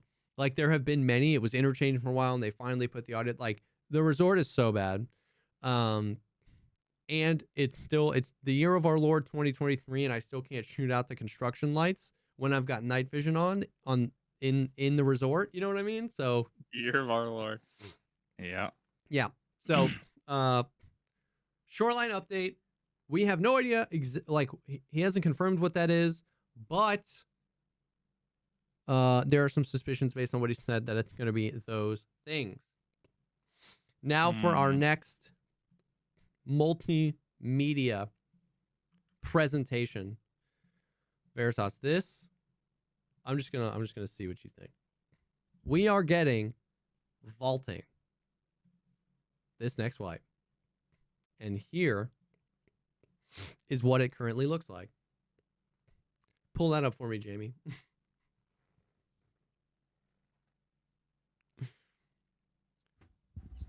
Oh, beautiful.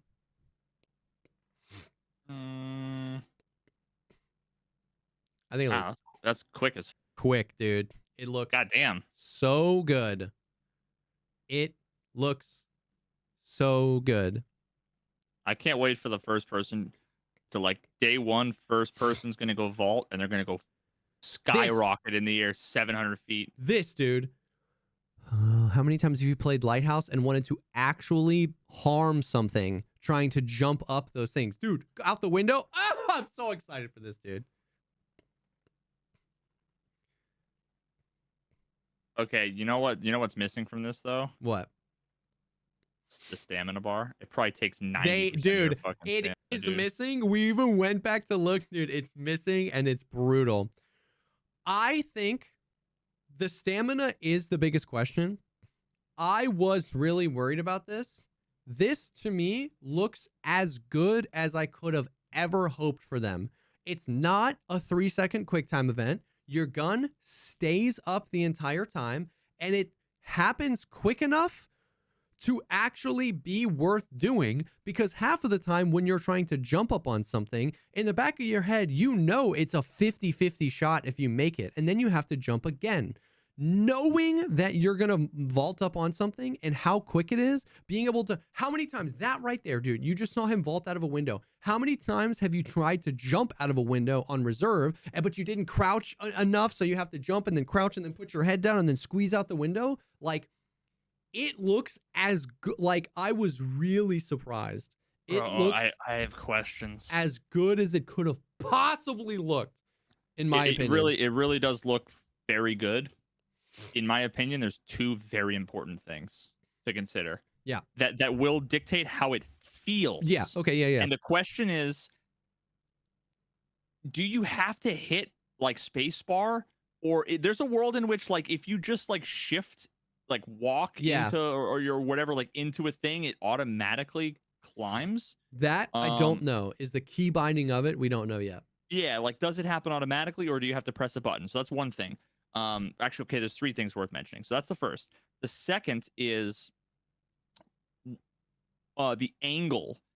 If you're coming in at a very acute angle, not like perfectly perpendicular to like a window, right? But if you're coming from almost like the side, and you just like quickly turn, but you don't have momentum going, you know, perpendicular. Actually, wait, that looked like maybe it was a good example. Maybe not. I like looked away. Okay, yeah, maybe not. So then that's part of it is I see what you're saying. The angle. The other part is, if it is like, let's say you have to hit spacebar, which I kind of hope that you have to hit spacebar. I don't want it to like, I don't want to accidentally. Yeah, correct. I hope it's a keybind. I don't want it to be automatic. There's a window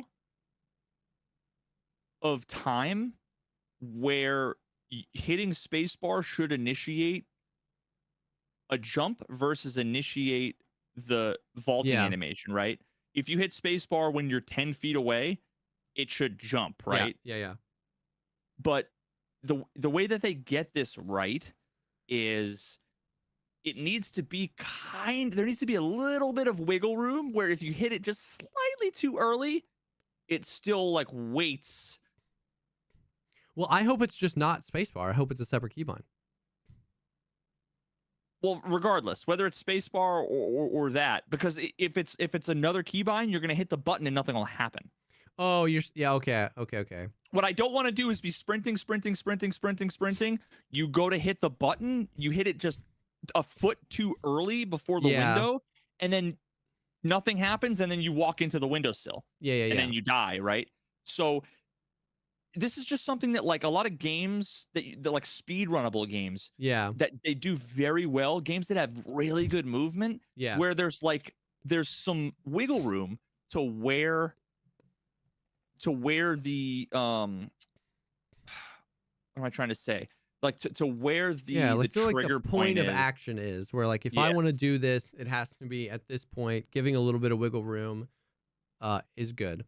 So yeah, I mean that's a good question, right? If I'm 1 inch off the wall, will I vault to over it? If I'm 2 inches off the wall, if I'm a foot off the wall, like where's the threshold and is it wide enough to like, have some margin for error? But like none of those questions like we're able to see from this, but like dude, it in my opinion it looks so good. It looks very good, yeah. And a couple like, of people are saying the very animations look a impressive. little. Honestly, the animations like third person do look a tiny bit janky, but it doesn't matter to me. Yes, I don't give a fuck. I actually appreciate that the animations look janky because it doesn't matter realistically, and I would so much rather them work on functionality. If you're a player, it needs to work and be Needs to feel good. usable. And if my big toe clips through the counter, that does, dude, it does not matter. You know what I mean? It needs to be functional, it needs to be good. And them spending another year on this, making the animations perfect, or just like, I was actually happy to see that because that's what it told me, is that it was like functionality came first, and nobody, you know what I mean? Like nobody's immersion is being broken. You know what I mean? Just want to see. I want to see someone die mid animation. Yeah. I want to see the guy put his legs over, die, and then go like, to have that momentum carry, Yeah, or if it's just gonna be like insta on the ground, or Yeah. whatever. I don't know, but Dude, I'm impressed. I'm was impressed. Very impressed with this. I was very impressed with this. It looked so good excited. the first time we saw it, but there was still some questions. Yes. This is even better than it was before. And I forget what it was. There was something, maybe it was like how they landed or how long it took. Yeah. Or there was like something about the original animations that were like, it's good, but a little bit janky. Yeah. This functionality and feeling wise, I mean, we can't know how it feels until you put the controller in my hands, right? But looking at it, it looks smooth as dude. You don't like lose, like when you see the guy running, he doesn't like have to stop and then vault. Yep. But so that's my question, is like, do you have to get the timing perfect? Hopefully there's enough of a buffer where most reasonable people, you'll hit the button and it'll work. You'll be fine. Yep. Yeah, dude. We rarely get to see things in multiple stages of development from BSG. Right? We normally just get it. We normally just like, here's VoIP or here's this. So they gave us a sneak peek before and we were like, oh, I'm excited for that. Like, it'll be interesting to see it. And then they show us this and I'm like, wow, that looks good. I have those exact same questions. Exactly. Like, okay, how is this going to be? How granular of control do I have over it? Exactly. That's a good point. I hadn't thought about like the angle. If I'm coming in at a certain angle, do I have to completely turn my character, or can I hit it and it'll pull me over? You know what I mean? All great questions, but what we saw, W. Now, what would be even better, a more massive W, is if like, if you were kind of like even just walking and holding down the trigger, you go that's I wonder that too. I want to know you can shoot throughout that, because you're gonna get surprised. You're gonna bust through a window and be like, oh, and you have a second or two where those shots are gonna matter. I think that's important. If they treat it like they treat jumping, right? Like you can jump and then in the middle of that jump shoot. If however they do it is similar to that, that would be so sick to be able to vault into a window and you didn't see it and somebody peeks the door and you just like start hitting mouse one, your aim's all over the place, but maybe you clip the guy's head. Like that'd be sick. It almost seems like it's weird. If you're moving slow, it looks like you kind of do this with the gun. Yeah. But when he's moving faster, it's almost like the gun is up and he's almost like using his hand. So I noticed that too. It looks like you'd have a better chance of shooting while vaulting, while sprinting. At full speed. Yeah. Yeah. Dude, there's just like... Which kind of makes sense, actually, yeah. And I know a lot of people are like... And I understand. I'm not even saying these people are toxic. A lot of people are like, dude, there's going to be some busted spots. Some people are going to get into some weird rat spots or whatever. All that stuff. But like, all I can think about is how actually practical that is. Literally jumping through a window on reserve. Every single building in reserve has first floor windows that you can jump in and out of right now. And it's so toxic. Jumping up on the windowsill, crouching, sticking your head down, pressing, S or whatever, wiggling out. Like there's the lighthouse thing that they showed. It is so toxic climbing those rocks, dude. Being able to just vault up those things. Oh, dude, it just actually looks so practical to me for so many things in this game. So like one of the things that I know I have publicly been the most confident about that I have said will never happen is vaulting. Yeah. I was absolutely wrong. I'm very impressed. I eat my words. Dude. I didn't think this would ever happen. Yeah, me either. Like this, and that's not like, not for nothing. That's infinitely more complicated than most people think. Yeah. Like most people, when you think about, they're not thinking about it from like a real software like architecture, like not architecture, but I guess like from an engineering challenge. It's something that seems like when you're close to a ledge, you hit a button, and it's just so much more complicated than you think it is to be able to implement in a way that isn't completely and utterly busted and also looks good and feels good. Yeah. And of course, we can only speculate based on these clips that we've seen. But as of right now, I'm willing to basically go back on everything I said and say I was wrong. I eat my words. And what I've said from the beginning too was, there's no way this is going to happen. I hope I'm wrong. Yeah. And I'm glad that I was wrong. Yeah. I'm totally glad that I was wrong. They put their money where their mouth was. I eat the words, and yeah, I'm happy. It looks good. I'm stoked. It looks dope. It looks really good. So the next thing they talked about a little bit was the new armor hitboxes and stuff like that. That's our next That'll never, ever be in the game. Never. I wish. No, I'm just kidding. So that's the other video I just sent. It's nothing like, I don't know. Nothing. We kind of already saw this. It showed, I don't know. I almost don't want to get too deep into this because like people are really mad at me for being nervous about this. Is this the same video as last time or no. Is this new? So you see, I mean, I'm not excited about this either. But... The helmet has two zones, a front and a back. So like the plate is, they're independently repairable and independently have durability. This is showing some of the so a lot of the vests are going to have soft armor that is unreplaceable, the grayed out ones. And then the plates, which are replaceable, and they can all take damage independently. The soft armor might be level 2 armor, and then the plates might be level 3, 4, 5, 6, or whatever. You see how many different zones is there on the Thor, like shoulders and crotch and side and arm. And then they're adding the different actual armor hit boxes to accommodate for that. So if you shot him in the hand, he would take the flesh damage right now. Whereas right now, if you have armor that covers your arms, it goes all the way down. Back it up a little bit to when they go to the stash and he hovers over the armor he's got on him once they get back to the stash. So as complicated as that is, I'm glad that because now you see how they're completely reworking durability points, right? Because that armor now has 243 armor points, whereas that class 4 armor normally has 45, right? So one of the questions I had was well, if you see 111 are those points, are they the same points? Is 1 point now the same as 1 point then? I don't know. I don't think so. They said they were changing some things, but I don't know.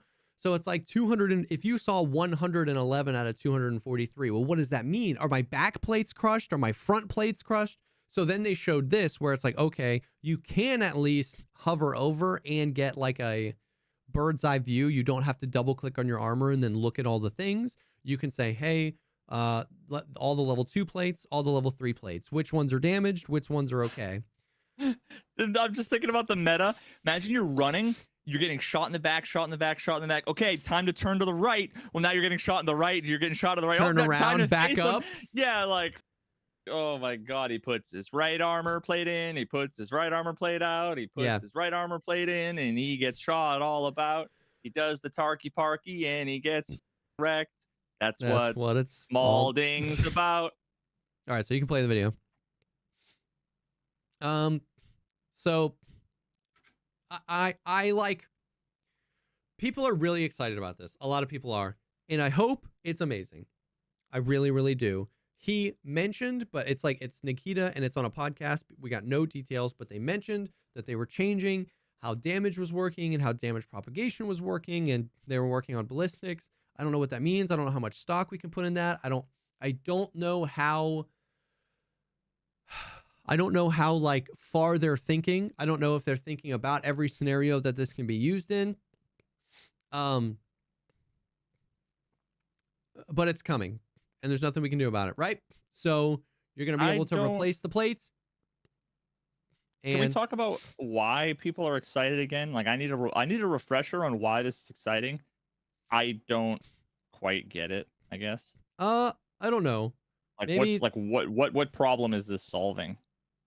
All I'm seeing now is a complicated system on the back end, and from a user experience perspective, getting infinitely more complicated, because now I already, looking at this, I already have like paralysis on like thinking about what to put in here, all the things you have to buy.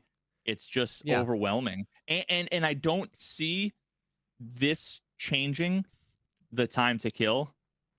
So I just don't think it's going to be any different. I just don't see it being any. You're still just going to get shot and die after 4 bullets. It's just. I keep getting in trouble, so I'm going to try to represent the other side. I think it's more realistic. Steel man this for me. Steel man this argument. I need to see you. It's obviously more realistic, but I think it is more than that. I think it's not just the realism card that people are excited. I think it is more immersive, and there's more control, and there's just like more granular control over your armor. Like, I can decide to put, the preparation for battle. I found a class 6 plate. I'm going to put the class 6 on my front. I'm going to put the class 5 on my back. The potential ability, we still don't have confirmation on this, or the ability to loot a person, take their plate and replace yours. I don't know if you're going to be able to take their plates and then replace it out of raid. I don't know if you're going to be able to take your plates, replace them in raid. So there are some things that can be like cool and immersive and more, just like the battlefield feels like you have more control over it. So I think those are reasons why people are excited. My thing is just the system as it stands. We ignore 90% of the information, and because so the system today is too complicated and convoluted that the community has decided it's easier to reduce the system down to a few simple staples, heuristics, ignore the rest, because the rest is not worth learning, because it's not going to change the outcome. Just you get 98% of the way to knowing everything when it's like 30 pen class 3. Yeah, stick to the armor class times 10 is the pen you need. Wear a TV rig at level 4, or a trooper because they repair really well. Wear a gazelle or a defender at level 5, and wear a slick or a hex grid at level 6. We've taken the current system. Nobody knows about, not nobody, obviously you commenter, you know about this. Most of the community don't know about the different armor materials, the destructibility of the armor materials, and the coefficients with which how destructible an armor is gets calculated. Very few people know that a gazelle has 65 durability, but a Gen 4 full has 110 durability. When both of those armors are at full durability, the penetration chance of any given round on those two armors will be exactly the same, because they're at full durability.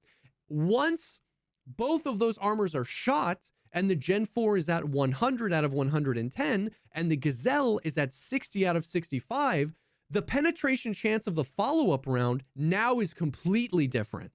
And how those things are calculated, nobody understands any of that. And we reduce it down to just use these armors. These armors are good.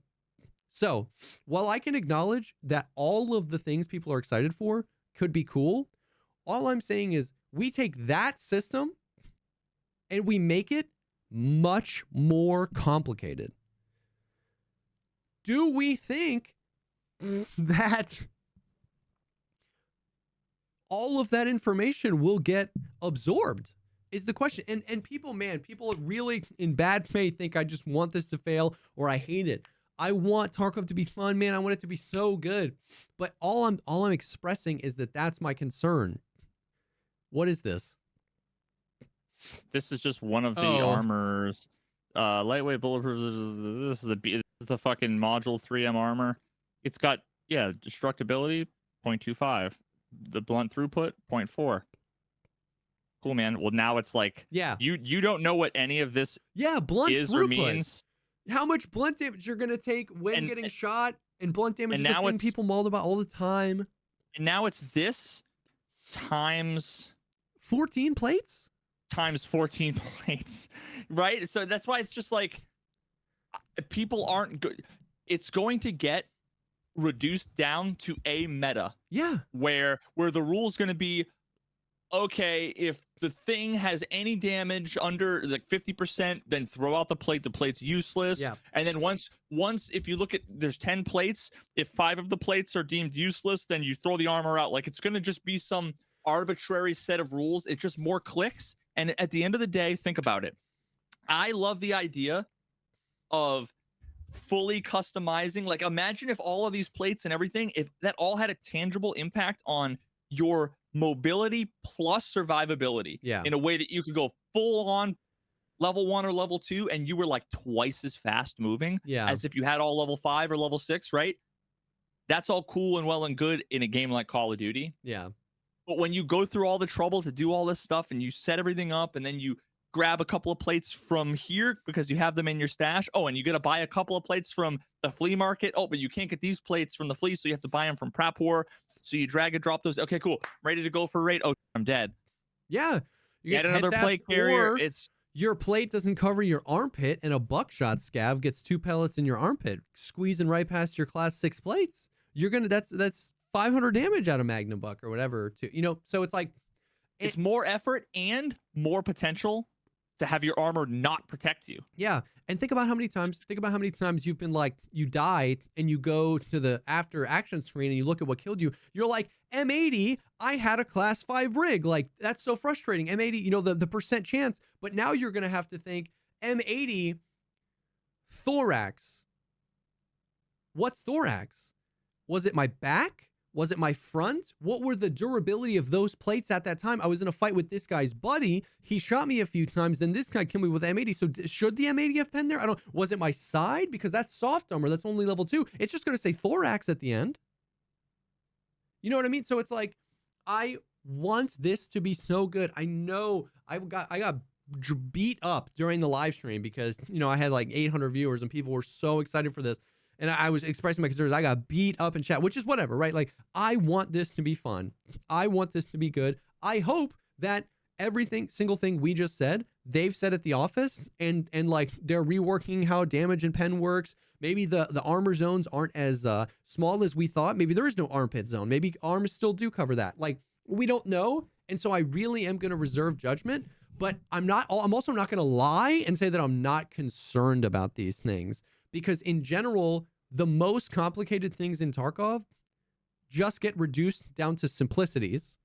And we're taking one of the most complicated aspects of Tarkov and cranking up the complexity. And I just don't know when you can get 5, 6 A1 from level 2 proper or at level 2 Peacekeeper, when you can get M80 at level 3 Peacekeeper or whatever. I just don't know that any of this has a meaningful impact on the time to kill in the game, which means this really cool system you'll use 4 times, right? Because you'll set it all up and then you'll die to something and you'll be frustrated. And you'll set it all up and you'll die to something, you'll be frustrated. And then you'll scroll over and you'll look at Ragman and he's selling a TV rig already set up for 100,000 rubles. And you'll be like, I can save myself 5 minutes. So you'll buy the TV rig with everything set up and you'll just run that. That's what I'm going to do, you know, so. And people are saying like, that's why they have presets. I would be very skeptical if you preset all of the individual things, right? And if you went to go buy it and assemble it all, I bet you some of them are probably going to come from the flea. Some of them are probably going to come from the traders. Maybe not. Maybe they'll all be on the traders and they'll be unlimited. But it's almost definitely going to just be more expensive. All the constituent parts. It's going to be 10,000 for all the things plus the container. You know, it's. I just don't. That's a great question too. I just don't know what the upside is. Like what the upside to me, the only thing that is best case scenario is the time to kill is longer. Yeah. But like, and if that's the best possible case scenario, they could have just like increased a couple of integers and called it a day. So I don't quite That's get another it. good question about like the plates. And are there going to be like global limits and player limits? Like, are all the good plates just going to get sold out? And it's just going to be another thing where it's like, I have a few hours to play. I'm going to hop in. Oh, I can't run the good plates. I have to buy the TV rig. And then now you're just getting dumpstered by the people like me who play 40 hours a week and hoarding. You know what I mean? I've got thick cases and thick cases full of the good plates. You know what I mean? Because I can buy them on reset. I don't know. Like I said, this is speculation. I'll be glad to do exactly what Veritas just did. And the week after the wipe, come on the podcast and be like, I eat my words. This system is dope. I would genuinely prefer that outcome to be like, past Jesse was so stupid. He doubted VSG. But right now, present Jesse is just concerned that it will be more complicated, less effective, and it'll just get reduced down to either the identical meta we have now or just a new meta of if you can print money, buy this armor and these plates, and if you can't print money, buy this armor and these plates. And then we just have people running 2 armors. Now, see, I know you were kidding, but like, there's no reason to say stupid Jesse got this wrong because BSG hasn't told us why they're doing it or what the benefit is. They haven't sold us on it. So we're just speculating as to why. What, where, when, how, we know nothing. So I'm saying I can't conceive of what the benefit is. That's not saying that there will be no benefit, but like somebody I've heard a million people propose a million things and they're all lame. So if it's there, nobody's told me yet. Yeah. And for the record, you know, like if there was a front plate and a back plate and there were almost like you could have 2 plates on all armor, and the only thing that was different, there was one size, and the only thing that was different is the armor class of that plate. Well, then like now instantly you have it's much closer to the actual COD, like where you're just replacing stuff. Like that could be cool in a slightly slower, more, you have to think a little bit more way. But when it's like, okay, there's 1 and okay, there's 2 and okay, there's 3 and oh wait, this one's half done. Okay, let me look at this one. Oh, this one's 3/4. Let me pull up the wiki. When do I throw these? Like, I have an 80% class 3 1x1 plate and then a 50% class 5 1x1. Do I put it in? Do I swap it? I don't know. Am I going to get shot in my clavicle? I don't know. I'm not sure. Oh, I'm dead because I was not playing the game and I was in my inventory. Like, I just and what you had just said, if it was just front plate, back plate on all armors, you get 90% of the additional immersion at 10% of the complexity.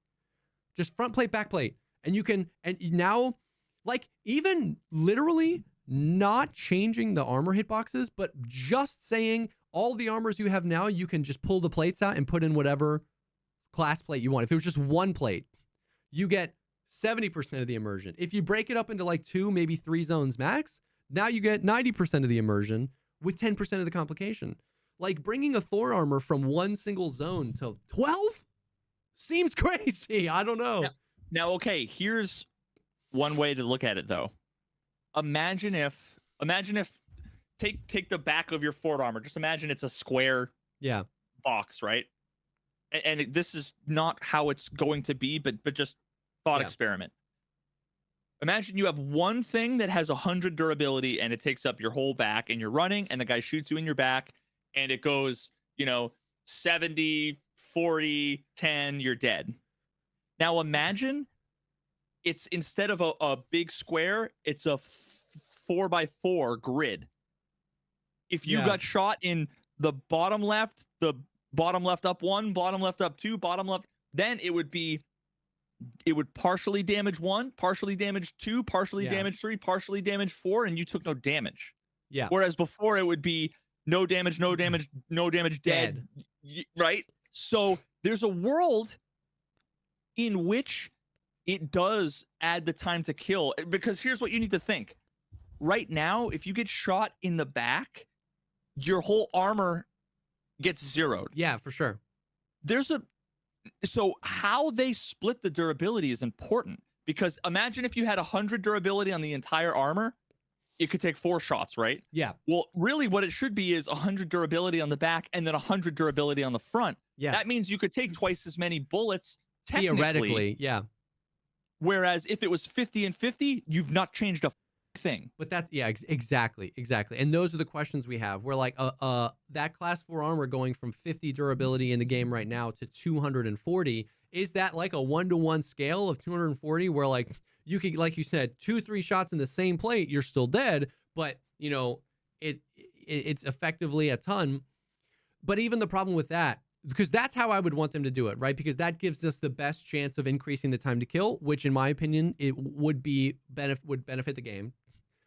There's still so many rounds with like high 50 pen and 85 damage. That like there's still so many rounds that like ignore armor or ignore the common armors. You know what I mean? And once again, you start to get into this realm of like, the more complicated it gets, how complicated do you want it to go, knowing you don't have anything protecting your face? You know what I mean? Like, you could have an armor with 7,000 durability, and I'm not saying get rid of the face hitbox, because that is a classic Tarkov thing. Like, but what I'm saying is, if you leave the face hitbox alone, how complicated do you want the armor to be? Because at some point you'd be like, I'm doing a lot of work here to potentially lose it all with a face tap from a TT, So it's like, you almost want it to be a little bit more balanced. So yeah, there's a world where it does increase the time to kill. And in that, I would say, hey, that's a W. You know what I'm just worried about? Concerned, yeah. The thing I'm worried about the most is this could potentially be a rich get richer, widen the gap between the high end and the low end even more. Because think about it.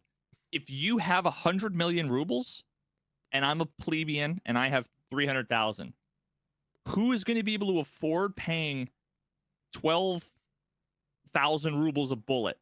Yeah. You will, which means you get to avoid armor. Your bullets now are armor agnostic, where if you have 60 pen bullet, then 1 to 6 tier armor effectively is like the same. Whereas if I'm poor and I've got the 30, then I, as the Chad, am unkillable unless I really get, totally out of. So there's a world in which it does what we want, but only benefits the uber rich people who can buy all the ammo. So a huge part of this is, what's the availability of the ammo mixed with the economy, the economics and the cost of ammo, mixed with how much money do people have, mixed with the availability of the high tier armor, mixed with, because we see this happen. If it increases the time to kill. We see this happen where like we get all this back and forth where like something happens that pulls the rich get richer, but it's hard for this. And then they give, people who are poor, this opportunity to counter. And then they do some other change and the rich get richer. It's like, let me ask you a genuine question. If you're listening to this podcast, do you think your desire to run anything other than an SVT will increase or decrease? Your brain's going to be like, I know armor's more complicated now. And I know at level 2 proper, I get access to a gun that ignores armor. Tell me why you're gonna run an MP5 or an AK or an RF. Like it's, you know what I mean? Like it reduces. Like yes, that immersion is there. The cool factor is there when you survive the raids. But looking at the broad-reaching ripple effect of this is, it's like, will this make you want to move around more or less? Will this make you want to run, more or less guns? Will this make you more or less confident when fighting somebody? Like, I don't know. So, like I said, I hope I'm wrong. I hope they figured it out. I hope it's great. And I also, for the record, want people to know that I don't think you're dumb if you're excited about this. Because once again, I can understand how it's a cool concept, but don't say I'm dumb for being hesitant, knowing BSG. So that's that. I don't know, man, but it's complicated. Okay. The updated recoil is coming. This patch, the new recoil. Alongside that, we're also getting the new recoil in the ETS eventually. So you're going to be able to test it, which is good, because that means they want feedback and they're not just like, yeah, we've nailed it, we're going to ship it, right? It means they want feedback. The next multimedia thing I have for you is, unfortunately, a 3-in-1. I really wanted them to I wanted them to just like show somebody at the range shooting a gun and somebody at the range on old recoil shooting that same gun. Like, that's what I want to see. Side by side.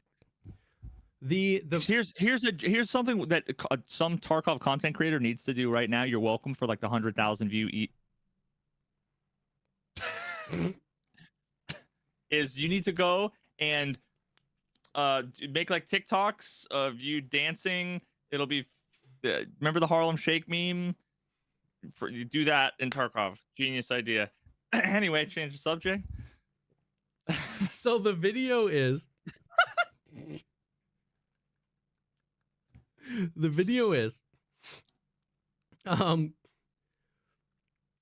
the new recoil, dude.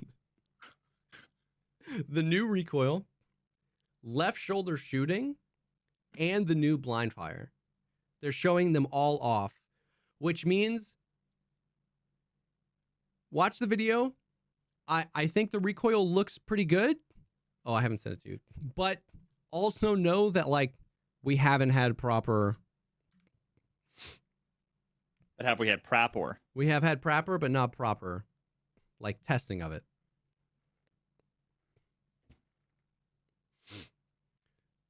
So, like, some of those shots, the climb is not nearly as bad vertically. There's something weird though. Yeah. Like when he sidesteps, exactly. He's strafing and then left shoulder.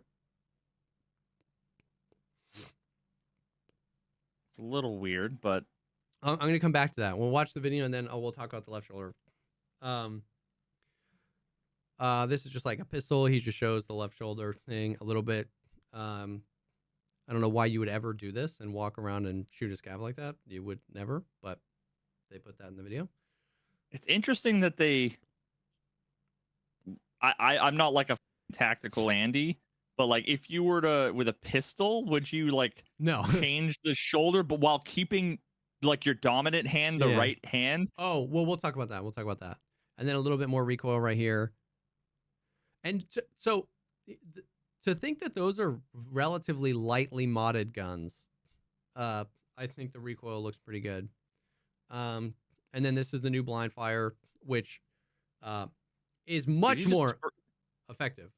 Did he spray into the bag? Yeah, he did. Because the over the head is much more effective. I like that he's like kind of hip firing. Yeah. Yep. The over the head one is much more of like a 90 degree as opposed to like the 45 that we have now. You know what I mean?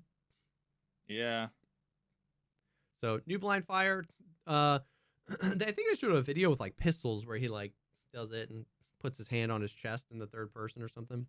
Why does this look so weird? I can't tell. Did he switch his hand? No. So here's the thing. Here's what they said. what they did was, Oh, yeah. So they talked about how there's like two ways you would swap to left shoulder shooting.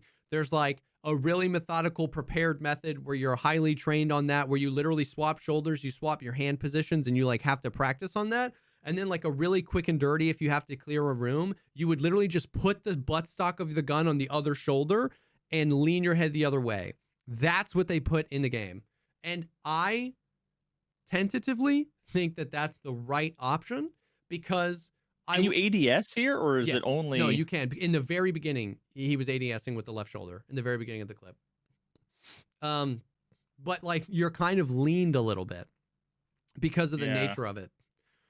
I like it this way because it would feel like the pistol swap animation where it's not fast enough to be usable, so nobody ever uses the quick swap to the pistol.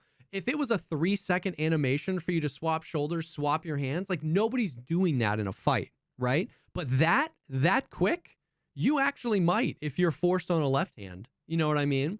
To do that keybind and to make that swap and know that you can take a left hand on a slightly tighter angle. I'll do that in a fight. You know what I mean? Yeah, the only downside is that you would never have a true left hand.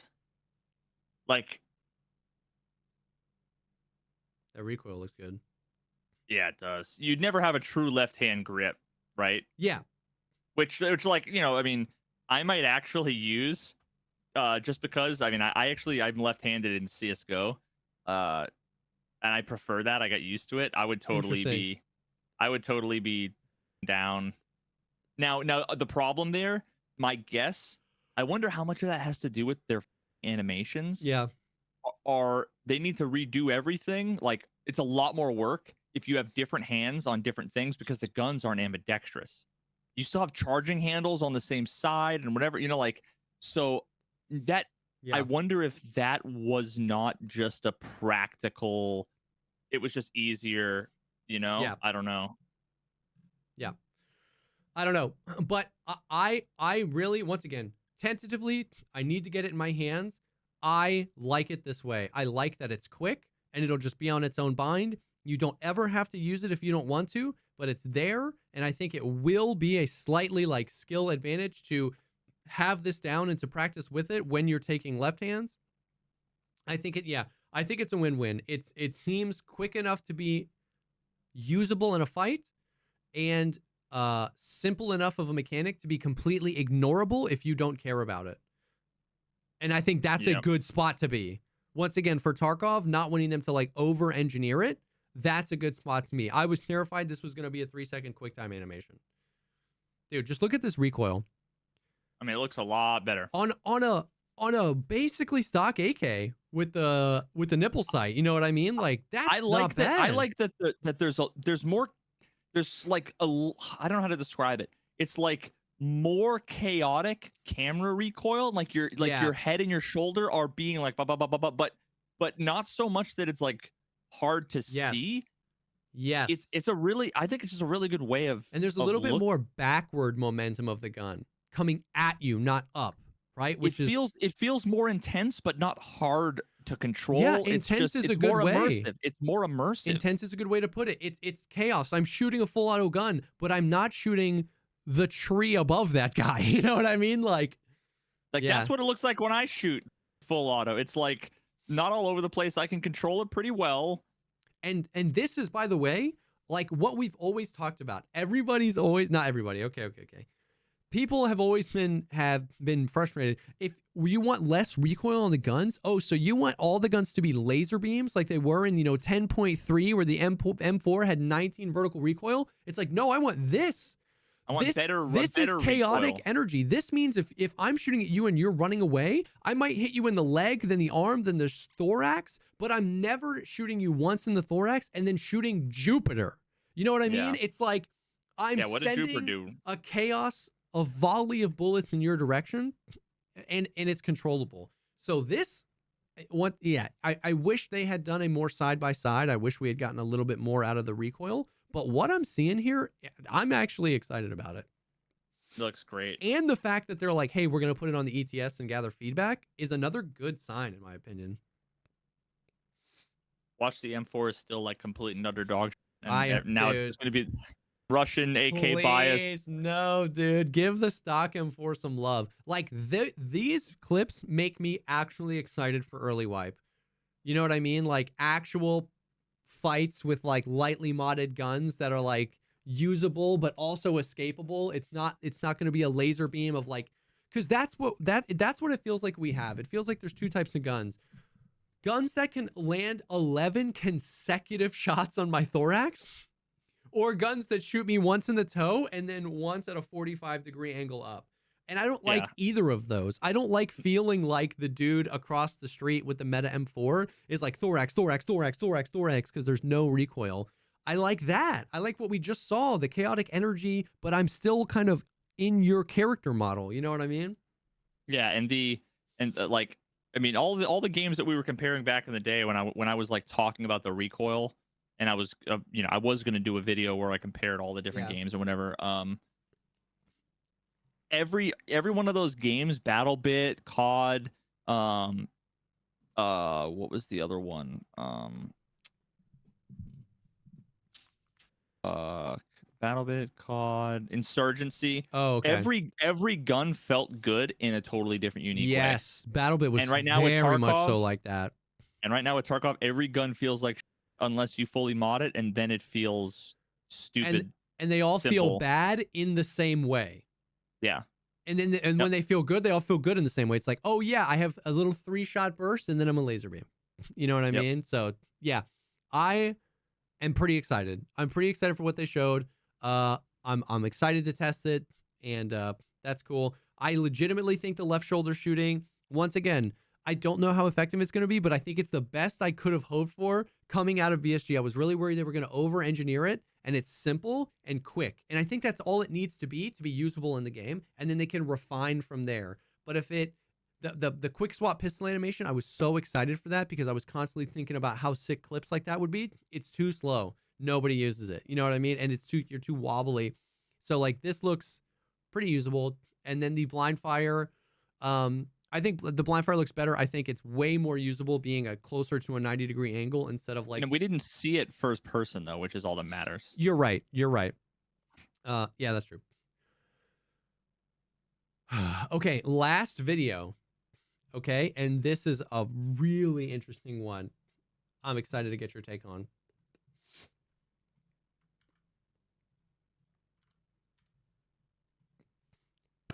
Achievements, bro. Achievements. Watch this and tell me this doesn't look cooler than what you ever would have thought it would be. You got the little notification in the bottom right. You completed an achievement. They've completely redone the character screen. Dude, that's sick.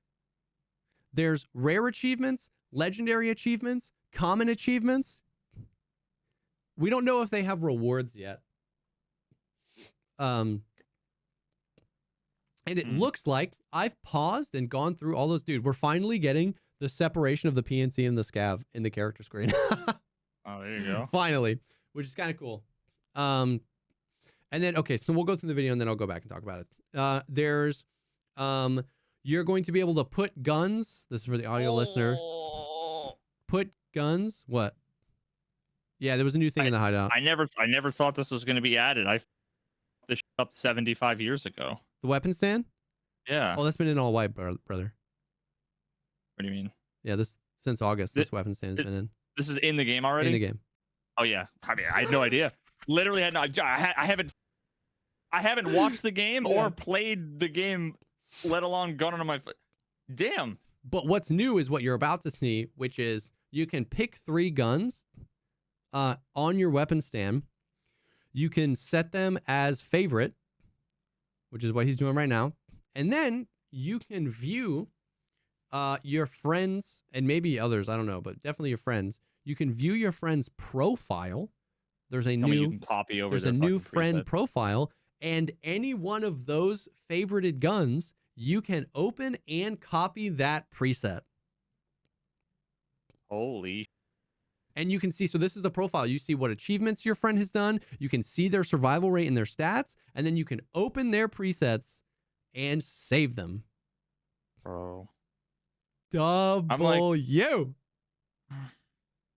I just wish they did this when I gave a like I would be so like honestly like this is everything I wanted like 2 years ago and now I want to be more excited but I be acting. I get it. I don't get it. care, but it's so good. It's so good. And I feel nothing. I feel nothing. Bro, I wanted this. Yeah. Fuck, man. Dude, I get it, but it's clean. It's so clean. So that's all the video. I mean, so I have a lot of questions. So here we actually have some information. Here's the thing. He said your achievements will never reset between wipes. They'll add more achievements every wipe. So that's a W because there's some sort of carryover between wipes now. Get 25 scav left leg shots on customs, and then next wipe it's going to be get 27 scav right leg shots on even shoreline. If it is that's fine, because what it allows for the more casual players to actually work through the achievement list. Because you might not get this one this wipe, but you don't have to redo them all. So it's much more incentivized for like the more casual players to do something. I think that's a W. And then if they can actually add interesting achievements throughout each wipe, then that's a W as well. Oh, this is my quality of life suggestion short number 5. Where I had you could save presets. Oh, I remember this. And then yeah. And I photoshopped up like the fucking Kiba gun wall on the side. Yep. It's so dark, Jesus. And then you put the gun up there. Yeah. And that was a preset. Yep. And I proposed this. Where's like the description? Can I see when? When did I post this? I don't know. April 6th, 2022. Yeah. So almost 2 years ago. Yep. But a year and a half ago, I guess. Yeah. But the achievements, damn, dude. I think the achievements are really cool. And here's the thing, man. Here's my suspicions. So they talked about the achievements pretty in depth, not in this past podcast, but in the previous podcast. He had actually said that they were considering some sort of prestige system, and that he literally said, and that's going to be a part of the achievement update. So there's a world where they're not doing the prestige in this wipe. They're adding that later. There's a world where you have to unlock a certain amount of achievements to gain the ability to prestige or something like that. Here's the other interesting thing. I went through and I paused and I looked at all of the achievements, and some of them are direct quests we have in the game. Kill Killa 100 times. Kill every boss. Kill every boss without dying. So I'm actually thinking that they're maybe moving some of these more toxic quests into achievements that you can accomplish once, have the badge of honor that you accomplished it, and potentially my tinfoil hat is you kill Killa 100 times, you unlock the ability to purchase the tracksuit, and because the achievement doesn't reset, it stays. Honestly, that's a W. It would be a W. It's complete tinfoil hat. No, that'd be great, dude. Do you have any like long-term relationships that you had in your life that like ended on okay terms? No. Shit. Well, I was just gonna say, imagine someone was like, "Yo, did you hear Heather got her master's degree?" Dude. My and you'd first be like, girlfriend's name was Heather. That's why I said that. Yeah, of course. And you'd be like, sick, man. You would feel nothing. Yeah. Yep. God damn it. Yeah. Ugh. So I'm happy for Heather. Yep. Heather's been crushing it, dude. I'm gonna say,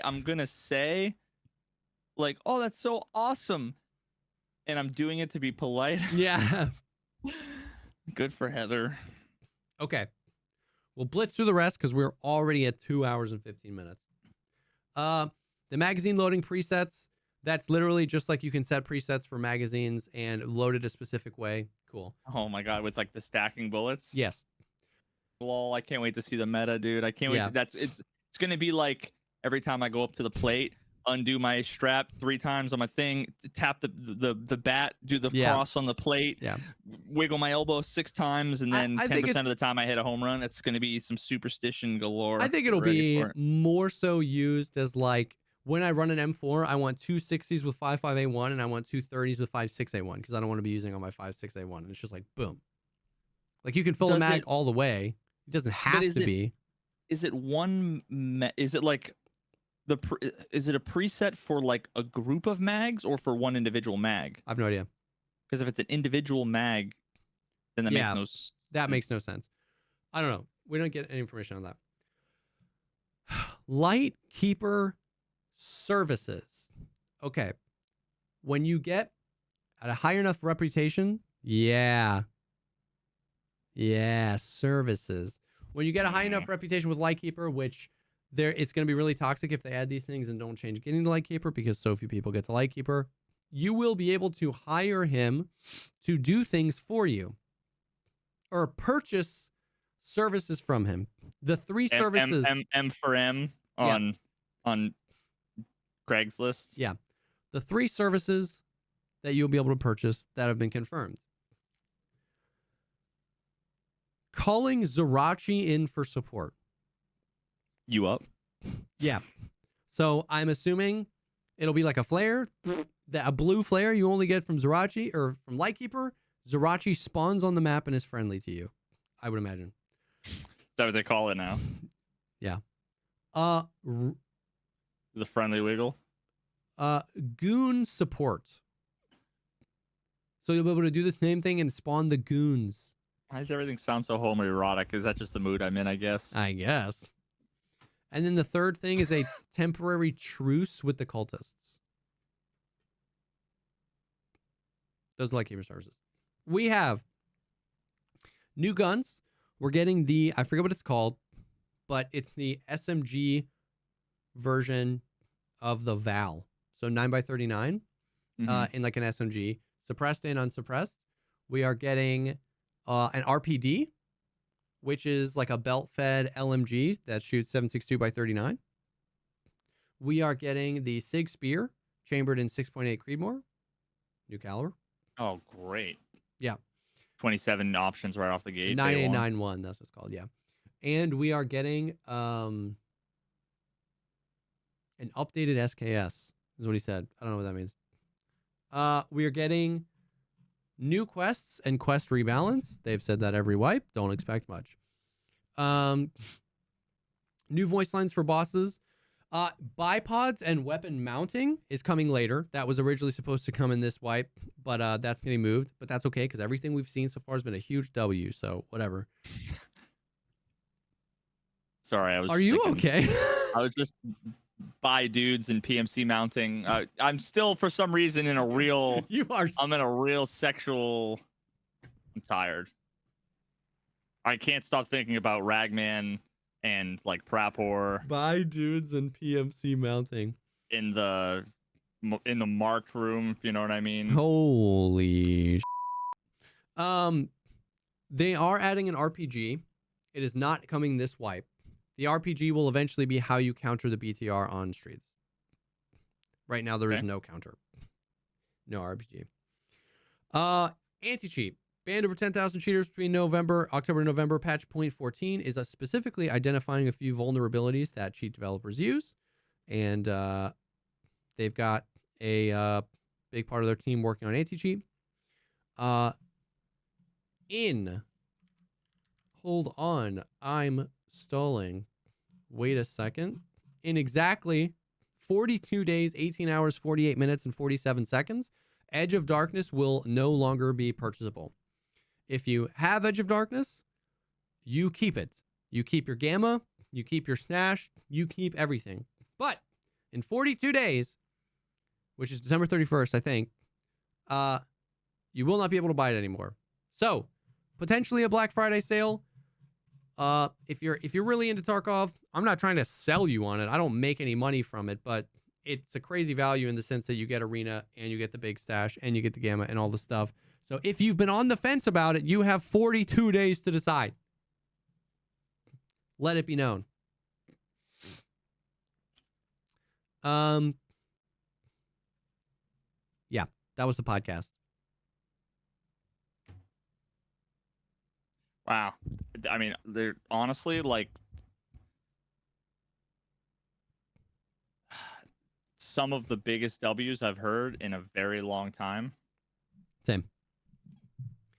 And importantly, some of the biggest W's we've seen.